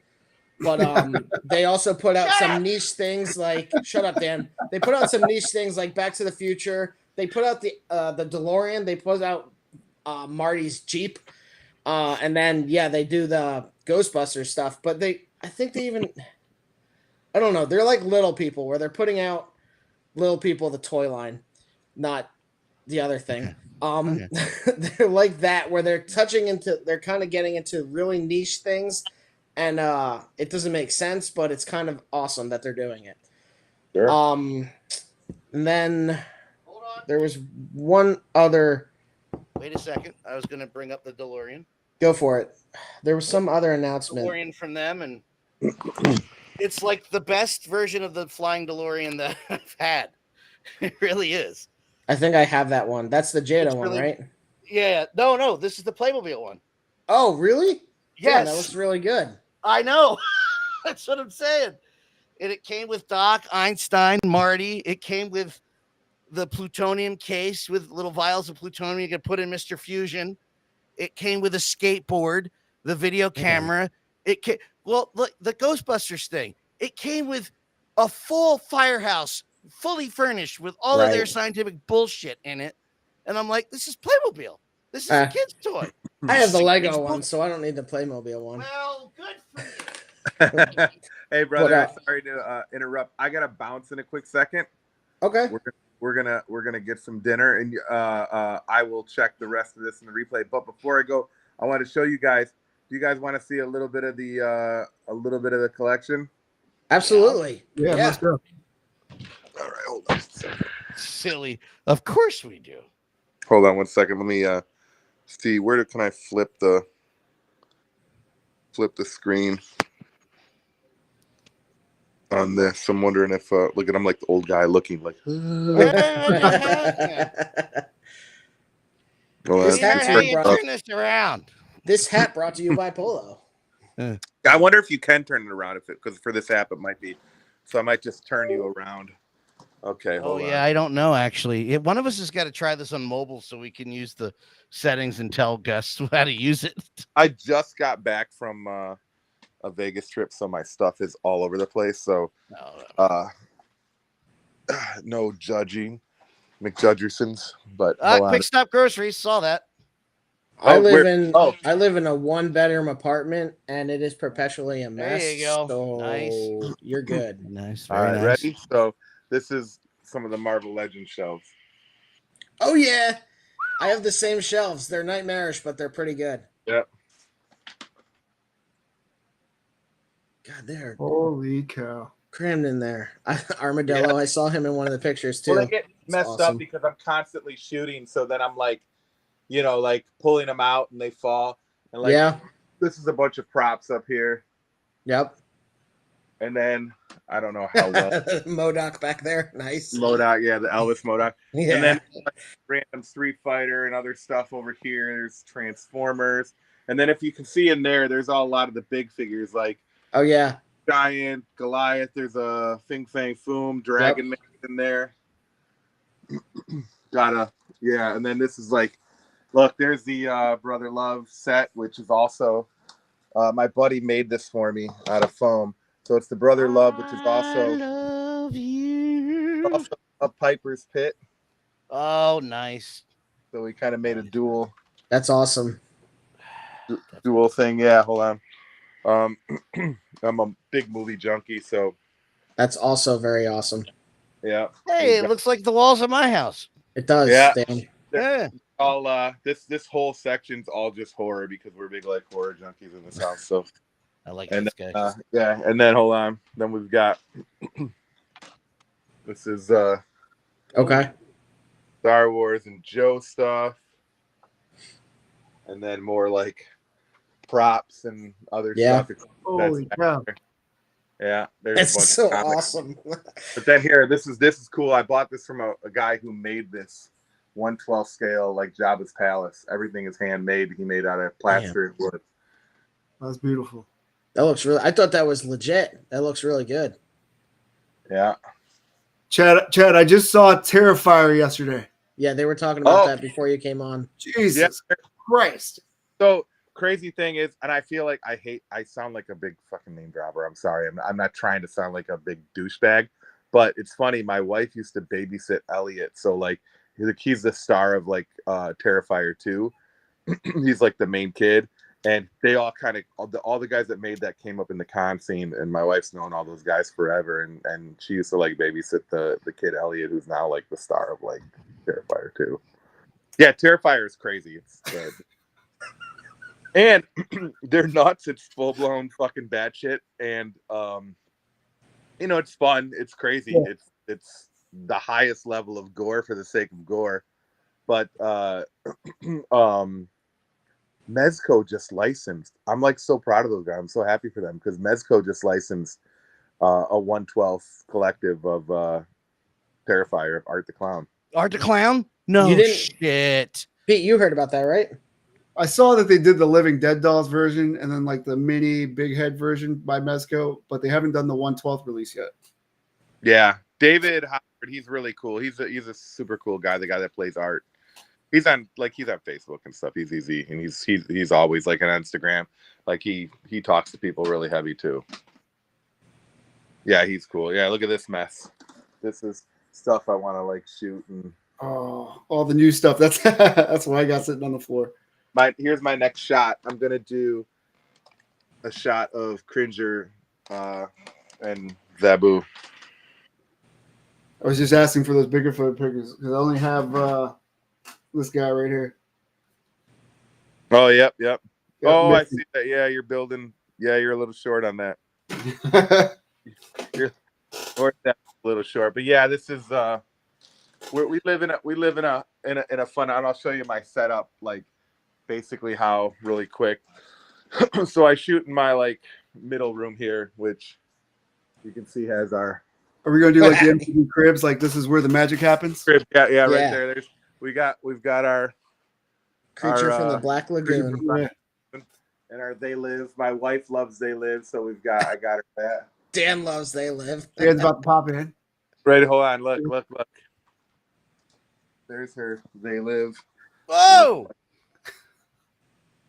Matt doesn't think that's a good movie. I just wasn't in the mood for it. Oh, listen. I don't even know who you are anymore.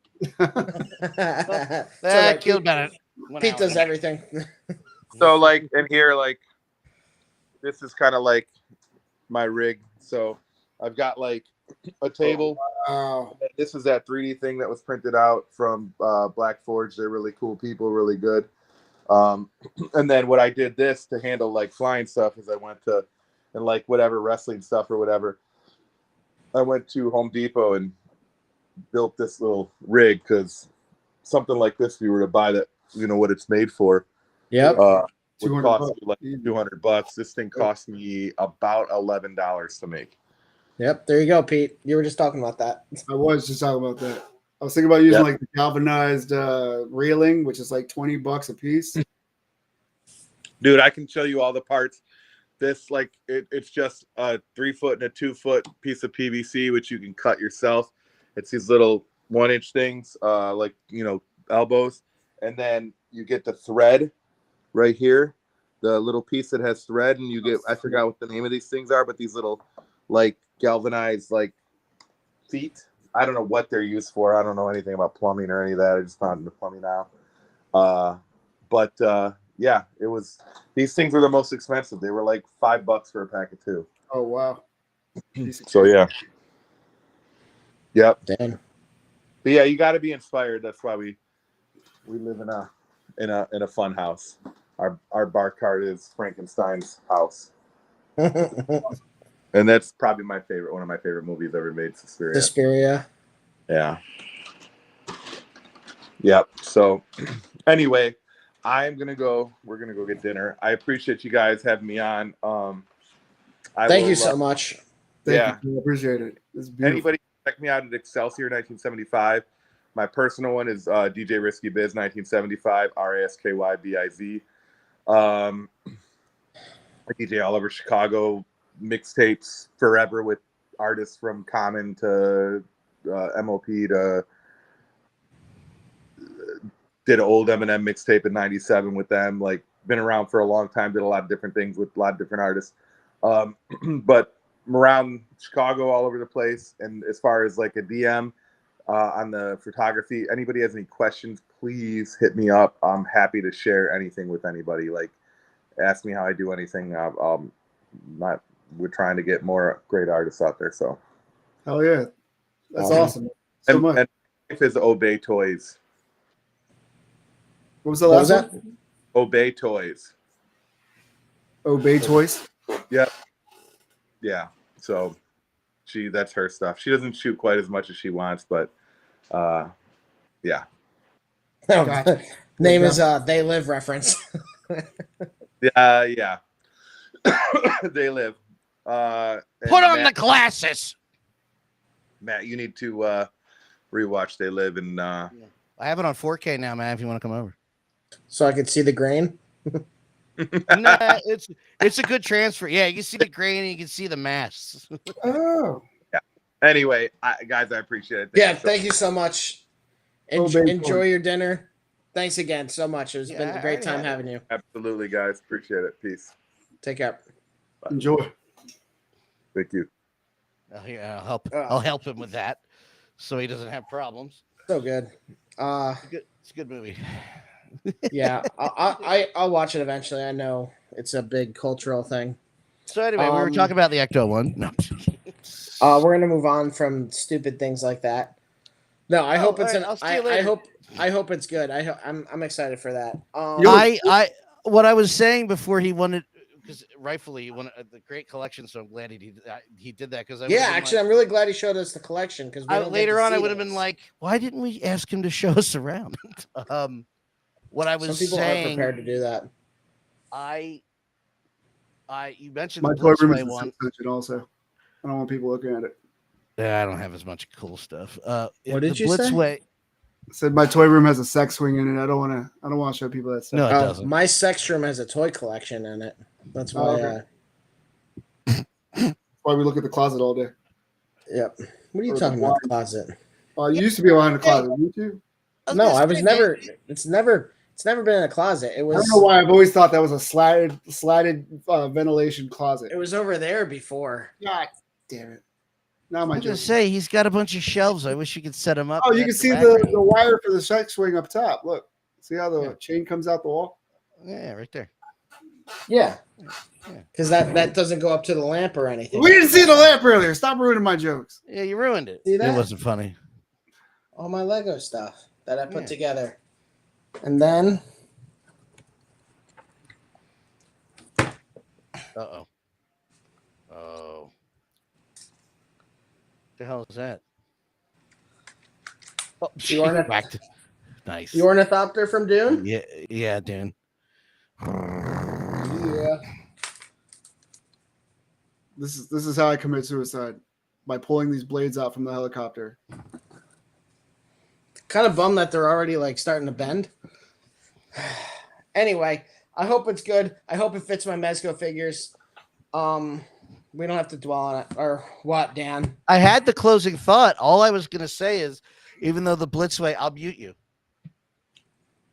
I was going to say, even though I'm not a big Ghostbusters fan, but I think I might buy this because it's such an iconic car. I'm not kidding. Where I work, right, 10 feet from where I was standing, a 59 Caddy drove down the street. I almost chased it like a dog. It's like, come back.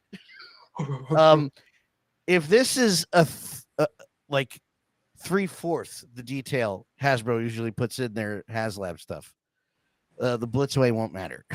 The Blitzway put out the 12-inch figures too, and they're beautiful. They're just expensive now if you didn't get them. But the other thing that's really interesting about this is the level of attention that went into the Engine of Vengeance fiasco. If they do that with the Ecto 1, that actually has the appropriate features to use that level of detail on. It has the entire hood rack. It has all those different features. Put that into the Ecto 1, and it's justified. You don't need to do anything special with Ghost Rider's Engine of Vengeance. There's all that stuff on the roof rack. There's the hoses that come out of it, where the actual door is versus if they're doing a certain version where the chair comes out. There's all the warnings and labels and specific things that Dan wrote for the movie that Polar Lights put on their version of it years ago. And I'm like, if it's that close, Blitzway doesn't exist. As long as the lights look like they're spinning, baby. That's all I need. And I'm thinking based on Mos Eisley, it's going to be 350. I think so. This is just a stab in the dark for me. It's a bigger car, though, also. So 350 to me works for this. I think so, yeah. Yes, absolutely. And I'm curious to see what those unlocks are. Because if it's just like the original one, and the unlocks have that gunner seat that pops out, because for those who haven't seen it, in Frozen Empire, it's a brand new Ecto 1. It's not the rust bucket from Afterlife. It's what? It's just cleaned. It's the same car. No, I meant it's a new car for the movie. Okay. Yeah, no. Okay. I was Yeah, gonna say, no. No. My bad. It's the original. It's the Ecto. It's the stand Ecto down. 1, but it's not rusty and everything. Like they cleaned it up for this movie, and it has that gunner seat and everything like that. Is it available to stream yet? This Frozen Empire? Yes. Wait, to stream or to rent or buy? Well, rental buy, yeah. Yeah. Okay, well That's streaming. that's a And different he that's a didn't- different He thing. didn't ask stream for free. That's why I clarified, and you gave me Oh. lip. I gave you the correct lip. Shut up, boy. No, I'm So kidding. anyway, these are the dumb little dummy figures from the dumb movie, for dumb things. I pre-ordered these. I like we were saying yesterday. I'm the dummy that dumb. Wait, not Matt. what? Sorry. Looking at the picture, what if that's behind it? That's not. That's just the other Hasbro vehicle that they just put out. Oh, I'd be laughing if they teased. No, they don't do that. It's not, maybe it's an unfinished one because the lights aren't painted, but that's the only reason why I thought of that. No, it's not. Yeah, these do are that. terrible. I hate these. I pre-ordered them because I think they're kind of fun in a certain sense. But yeah, I don't like that they did the old G.I. Joe style where you have all the little things on them. Are you getting them? No interest. The highly visible pins is what you're saying? Yeah. I don't. Nah. Yeah, they're called. The head sculpts look really good, though. I have the plasma and I also have the Migos set. I don't want this. Fair. Now, so we don't have to mention it again. And you're right, it is the one that just came out. I just verified. So we don't have to mention it again. When we move on from Ghostbusters, here's a sneak peek at our toys coming in. Oh, nice. Yeah, I can't wait for that.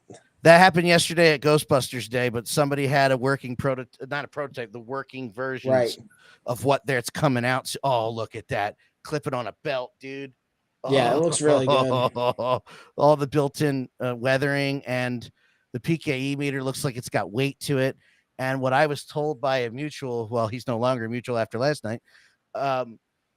They actually went because they had the Mattel had that $400 one that came out years ago, which was very good, and I have it.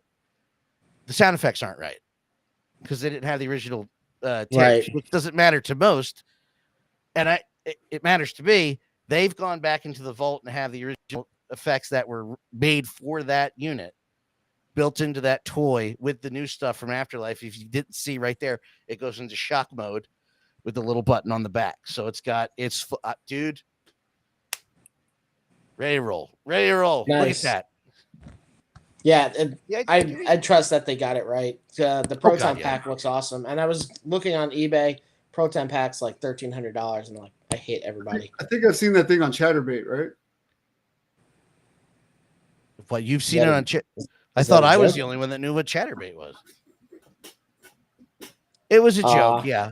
Anyway, that looks really there. It sits on the belt, dude. Sorry, and other things that haven't, and other things that are coming out, but we really don't have many pictures. Praetornia coming out of his pants. That's another Chatterbait thing. Oh, you have it up. Nice. Yeah, I put it out because you told me to bring it up. I was doing my job. So yeah, we finally got a picture of Varl from Horizon Forbidden West because he has the beard, so he's not the Zero Dawn version. This is only a $30 figure, and I learned that the Aloy figure that we showed before, that's like a $50 release. And it's kind of steep, but nobody else is doing it, so they kind of have the leeway to ask such a price. That means Matt's buying it. That's what he's trying to say. I'm gonna buy it because I'm not gonna get it elsewhere unless fucking Mezco. I would honestly, I want Figma to do it or this one, because Figma, I really enjoy what they do when they put out video game figures. You don't know this game. What? I don't know this game. Yeah, you're not familiar with this game. That's fine. It's PlayStation exclusive. It's really good. But actually, there are two of them. And then there's one in VR that might not be out yet. But anywho, this guy's from the second game. Well, from both games, but the bearded version is from the first game. Finally got some pictures of him. Don't know when they're releasing yet. But I like his beard. This is the one we talked about when Pete wasn't on the show, where you were questioning the face, but the more you and I looked at it, we're like, it's not too bad, right? This one. It looks like her in the game. Also, him with the beard, he looks kind of like Childish Gambino, Donald Glover, a little bit. He does, yeah. We have the same beard. Really? Scary alert. Really? Dan, take your computer off if you're going to Chatterbait. Really? Jesus. No, that one's protected. That's not real. I don't have McAfee. That's all fake. Ah! Well, McAfee's scanning your computer. No, it ain't. They gave you a free version and told you had virus, bud. He would be that crazy. McAfee would be that crazy. Are you able to pull up the next thing? Well, what's the next thing? Just start talking about it, and I will pull it up. I have everything ready to go. Chatterbait. Okay. I mean, okay. Pull up the 5K Toys burning Pizzone guy. Well, look at that. I was ready to go. Look at that. Yeah, this little guy. So these we showed like 2 or 3 weeks ago. It was just a single picture of him that was on Instagram, but now we have an actual pre-order on 5K Toys. And he said it's kind of overpriced, but there's a lot of shit that comes with that figure, dude. I mean, if it was a Mezco, it would just be standard. Whoa! Yeah, but that's the thing. I want that. I want 5. You sold me on 5. And how much you charge for this? 120. Well, it depends. So actually, go back because there are 2 different versions. Yeah, the first 2 pictures that had the first one in the. So single figure version, and then there's the go to the next one. Then there's the 2 figures version. So really, 20 and 40. No, those are the pre-orders. Scroll down a little bit. This is one. The downside, the website's like. There you go. Yeah, that's the Lone Shadow. The 2 set is $200 plus shipping. Terrible design on the. Yeah, that's one of the things about third-party sites is they always the pre-orders is really what throws them off. VC Toy Box is the same way, unfortunately. The pre-order situation is always weird. Anyone who's done it will know, but if you get a pre-order through 5K Toys, when it comes in stock, they'll send you an email saying, hey, click this link, you need to pay for the rest of the figure. And you need to go to that link because you won't be able – it's going to be a bitch to try and find the actual website for the payment of the figure. And VC Toys does the same thing where they say, hey, buddy, verbatim, hey, buddy, this came in stock. Click the link to complete payment, and then you'll click that link, and that'll lead you to the rest of the 80% that you have to pay. I mean, that's badass, though. It's a bit, yeah, these look really good, but kind of what Pete was saying, they're an unknown line. Apparently, according to 5K's post on today that I think I forwarded over, they were talking about how this company has been around for quite a while and has a good reputation in the 1/6 market. So this is their first foray into 112. Interesting. Still, I think that price point is just a hair too high. Considering you can get a Mezco pimped out like that for about 90 to 100, it's about $20 too high. And the fact that this looks like an army builder is just no incentive. I love it. Don't get me wrong, but you're asking me for over $300 no, they're asking you for the the one figure you get all the accessories. No, what? Said, hey buddy, I'm just asking for $40, and then maybe a 20, and then maybe another 40. So with the single figure, you get everything to make any of the other figures, and that's $120. To get the 2 figure, you have the $2, and then you get the accessories to make the other assortments. And that's only $200, which is right around that Mezco price point. Wait, scroll down again. Let me see the full prices. Right there. Scroll the so $40, and that second one is $159. I think I get what you're saying, but realistically, considering the amount of shit that they come with, I get what you're saying, but shut the fuck up. This is fine. Yeah. This is what he's saying. I like his nicer way of saying it. Not really. Yeah. I mean, I get what you're saying, but also, like, realistically, the price point isn't that bad. I'm just not familiar with the studio, so I think it's a little bit of a gamble there. They have a really good crouching pose. You were going through the pictures. There's a really good crouching pose in one of them. They look like they have really good articulation. Yeah. I will say that. Yeah, they look fucking amazing. It's $40. You'll buy it anyway. But that's the thing. I'm gonna need like 5 of them. So. That's the other thing, though, is it's a limited run. That seems like a you problem, not a them problem. I mean, I just broke my mic. I get it. Why, Dan? You just fixed it from last week. Jesus. Dan, what are you doing? I don't know. Sometimes I do want to quit. I got a big beetle. Hey, everyone, it's Dringo. I'm the big one. It was on sale on Big Bad Toy Store, and I love that line. It's the Kyoto. You bought a beetle. I don't know why, Dan, but you just doing that Ringo impression just reminded me of when they hung up his lyrics to a song on the fridge. We're gonna put it right over here on the fridge. Yes. You talking about Walk Hard? I wrote a song about an octopus. Dan! Yes, we're talking about Rock Hard, yes. Did you say Rock Hard? Rock Hard. So far we're talking about Rock Hard, OnlyFans, and Chatterbait. Cock. We're doing really good. No, what else is there to go over? Marvel Legend. No, we did that one. New Star Wars. We're talking about Morgan Spurlock dying. Who cares about Morgan Spurlock dying? A lot of people remember Super Size Me, but nobody cares about the fact that nobody else could replicate the results he found. Oh, yeah, because he's full of shit. Moving on. Talk about that. Yeah, I did click that. I more so said that because Chad was on, and I know that he's in the Star Wars. Was curious to see how he felt about this. But Pete, if you have anything. No, I sent you guys something on the Halo or Microsoft possibly making a remake of Halo Combat Evolved for PlayStation 5. Yeah. I will not play that with you. Yes, when it's in the Instagram chat. Yeah, it's in the Instagram. I missed that entirely. It says Microsoft reportedly working on Halo Combat Evolved Remaster, considering a PlayStation 5 release. Boy, am I glad I didn't have that screen up. They already remade Halo. That's weird, but hold on. Getting it up. Honestly, I'm there for it. Because you know what? I'm tired of these console wars being so fucking divisive.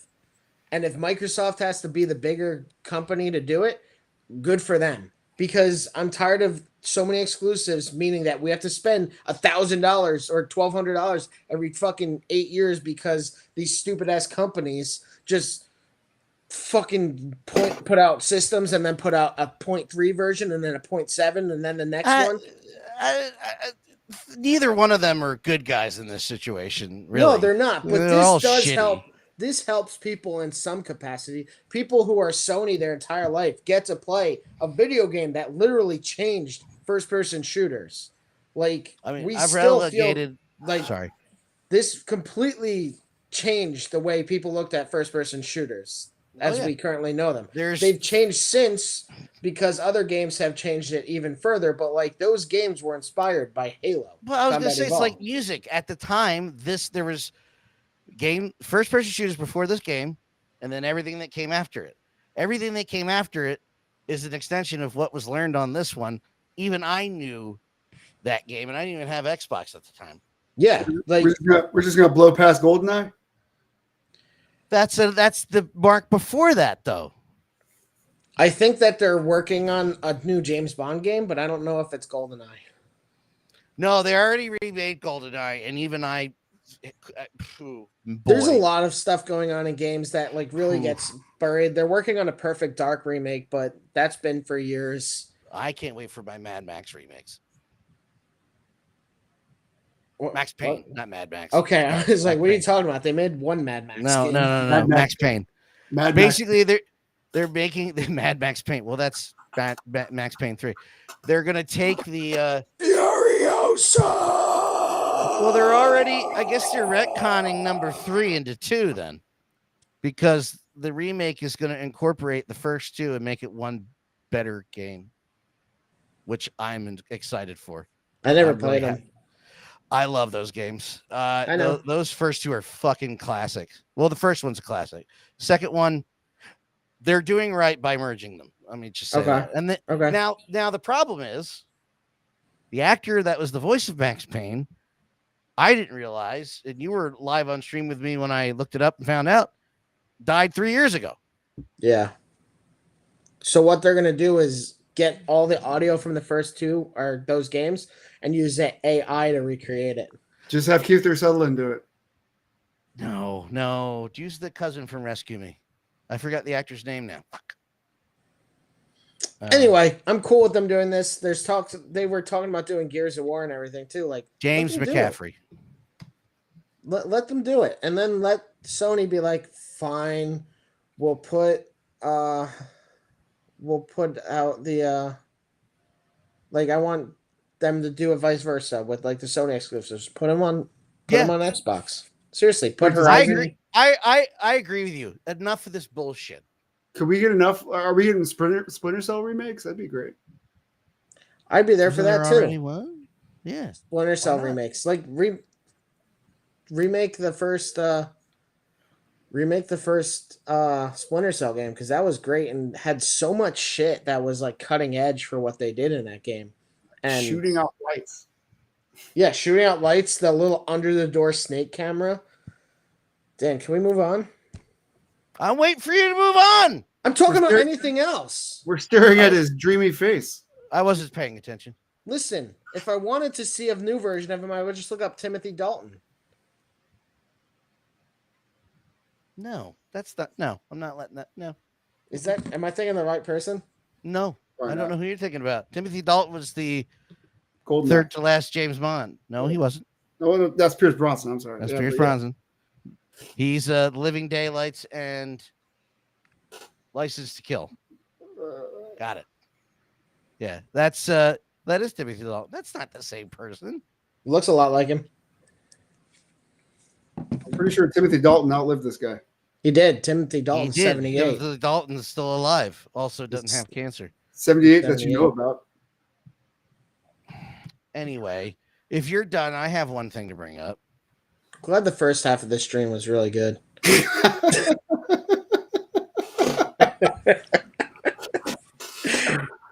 we already go over this? No, we didn't. When? No, we did in the chat.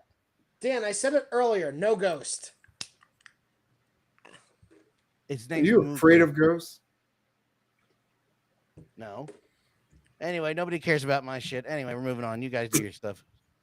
No, that was cool. That was it. No, I already closed the tab. Good. We talked about Ghost Live last week. How I was talking about how I liked the idea, but I wasn't a big fan of the music. And you said you really loved the music. And we were talking about the lore. Yeah, it was backwards for me. So now we got a big picture of you being sad. Yep.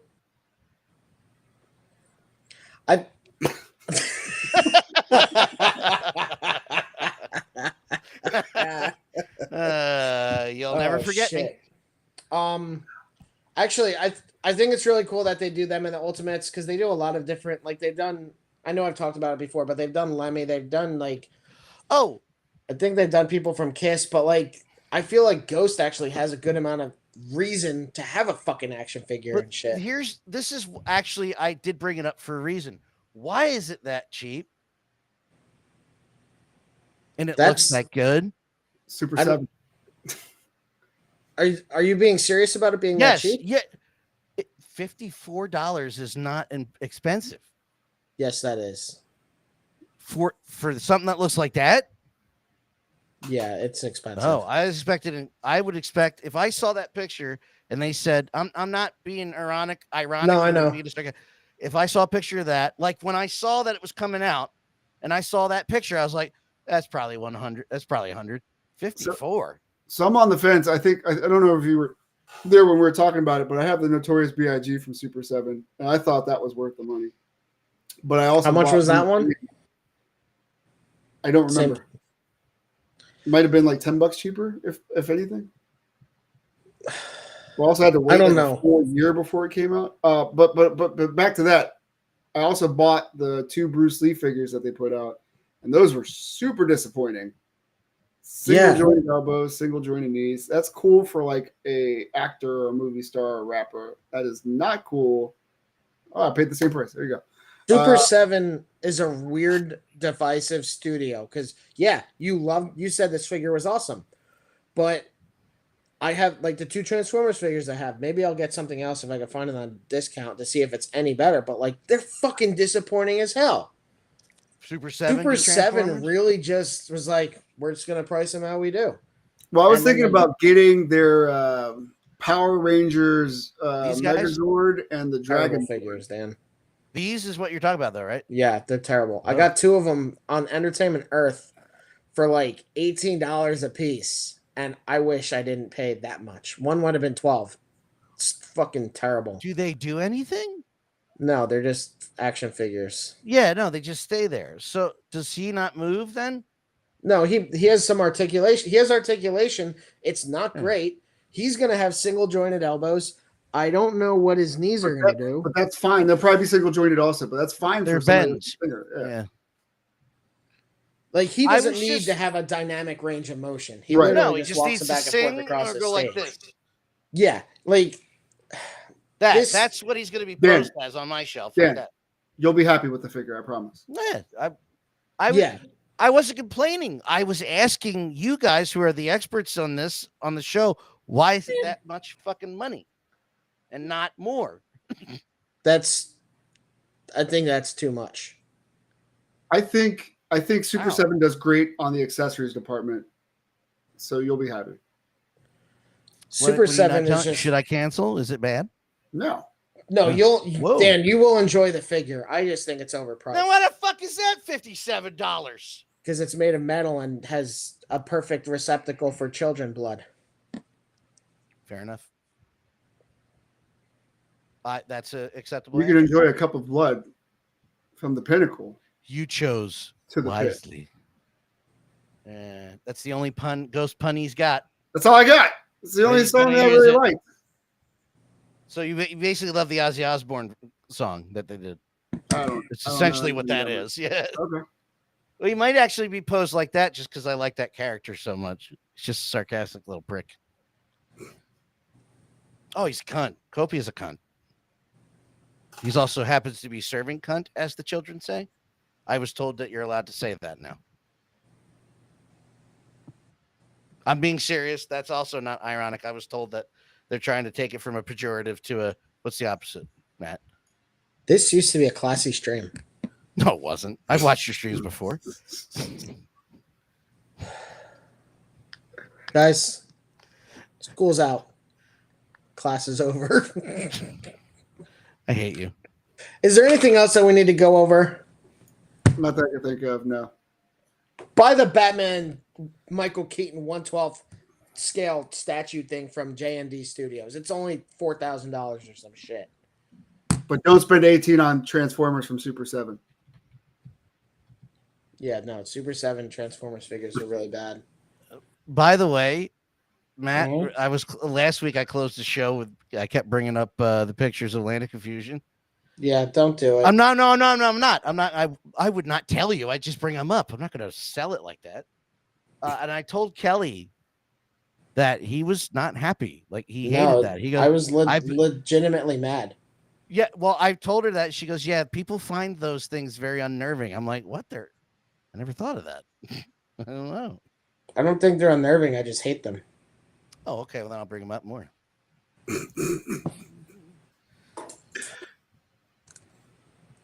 My dude.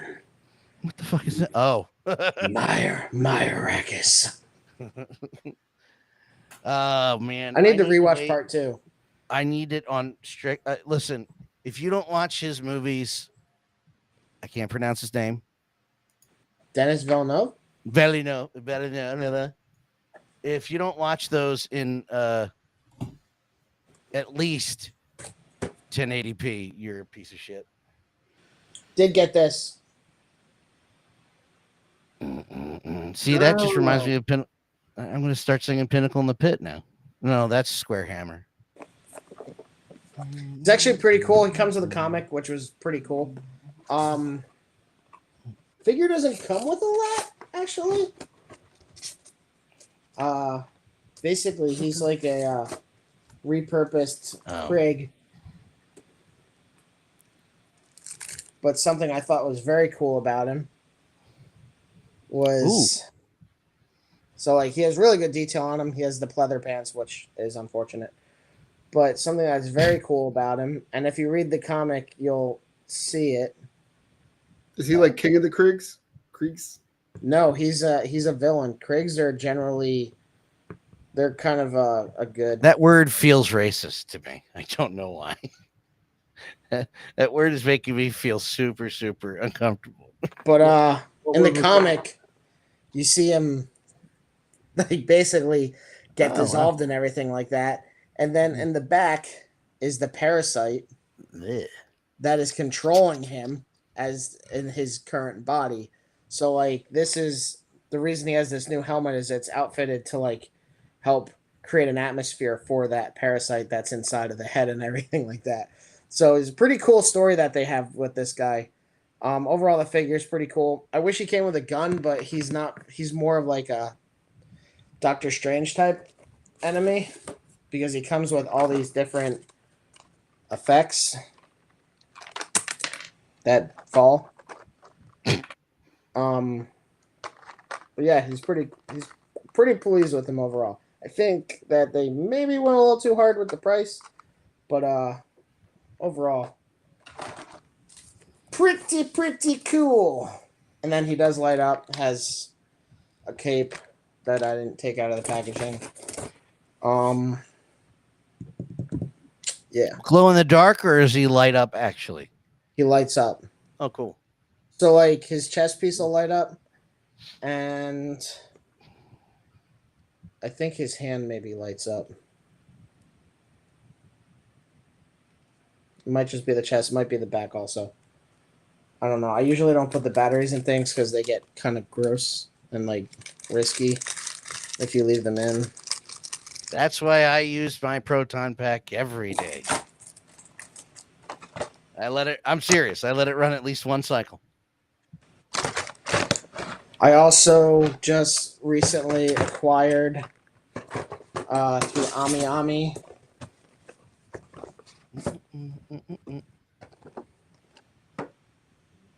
Aquaman Snyder Cut.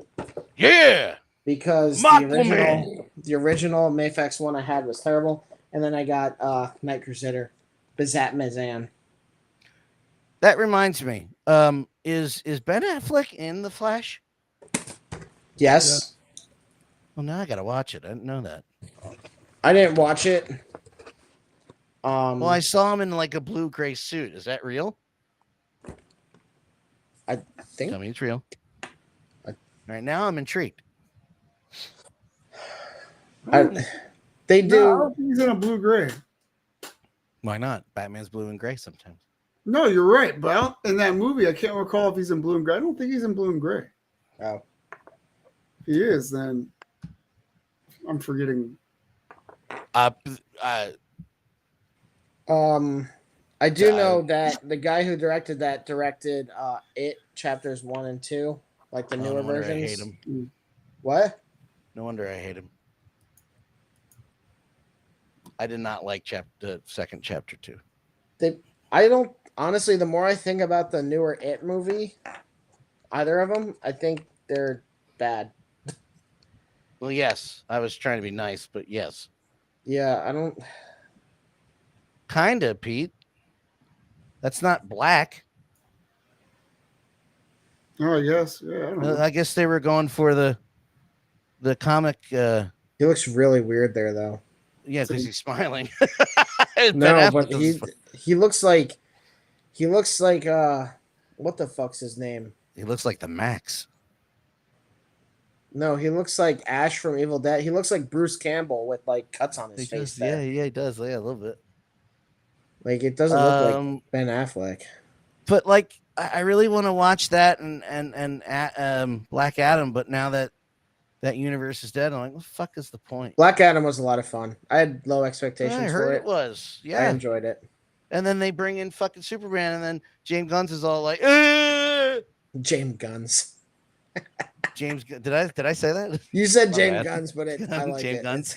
I fucking did it backwards. Or Zaslav. It's not James Gunn's fault. It's Zaslav, that piece of shit. Hope he dies. It's Warner Brothers just being a bunch of fucking idiots. You already had a product. Just let the fucking product run its course, do a Flashpoint movie, and fucking reset it. Idiots. I really thought that's what they were going to do with the Flash. They should have just done that. Let them do fucking Justice League 2, scrap other things, put out Justice League 2, do a Flashpoint, then fucking... Put out Batgirl. Piece of shit. Yeah, just put out Batgirl. You already finished the fucking movie. Asshole. Dave Anthony, who couldn't give a shit less about all these fucking movies, even was saying like, put out the fucking movie. You already spent all the money to make it. Dave Anthony's a comedian, but he's also a real curmudgeon. Oh. But even he's like, no, the studios are just fucking assholes. It's too much of a thing to get into because we all generally know it. Oh, I know who that is. He's just the WB is just a fucking clown show. It is. I mean, look what I know you don't care about the video game guys on YouTube, Funhouse, but that was part of that whole fucking thing. Oh, what's this? I don't need this anymore. Yeah, they discover that there's this thing that doesn't really cost them any fucking money that just exists and people watch like, no, scrap that. We don't have projects. Like, it's not a project. You're not spending any time or investing any money to keep it going. Just fucking let it be. But no, there's a month and a half of videos that I have not been able to bring myself to watch yet.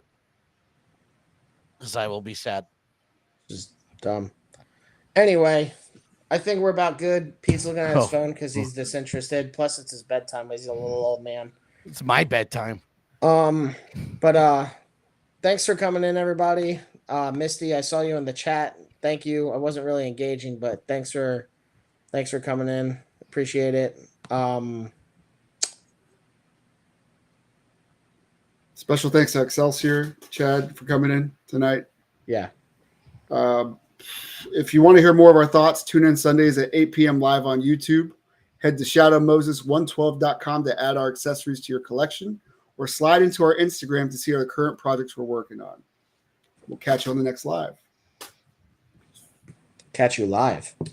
Catch you live on the next live. You'll be the one with the plastic bag around your head. Hopefully. Wait, what? Paper bag. No, I didn't think of how to end this. No. Plastic is bad for the environment. It has to be paper. But it has, but then it has plastic bag. It has to be your bowl. Yeah. But hold on. Wait, hold on. Well, if they said that it had too many things sticking out the other end of it, they would have to unplug it all.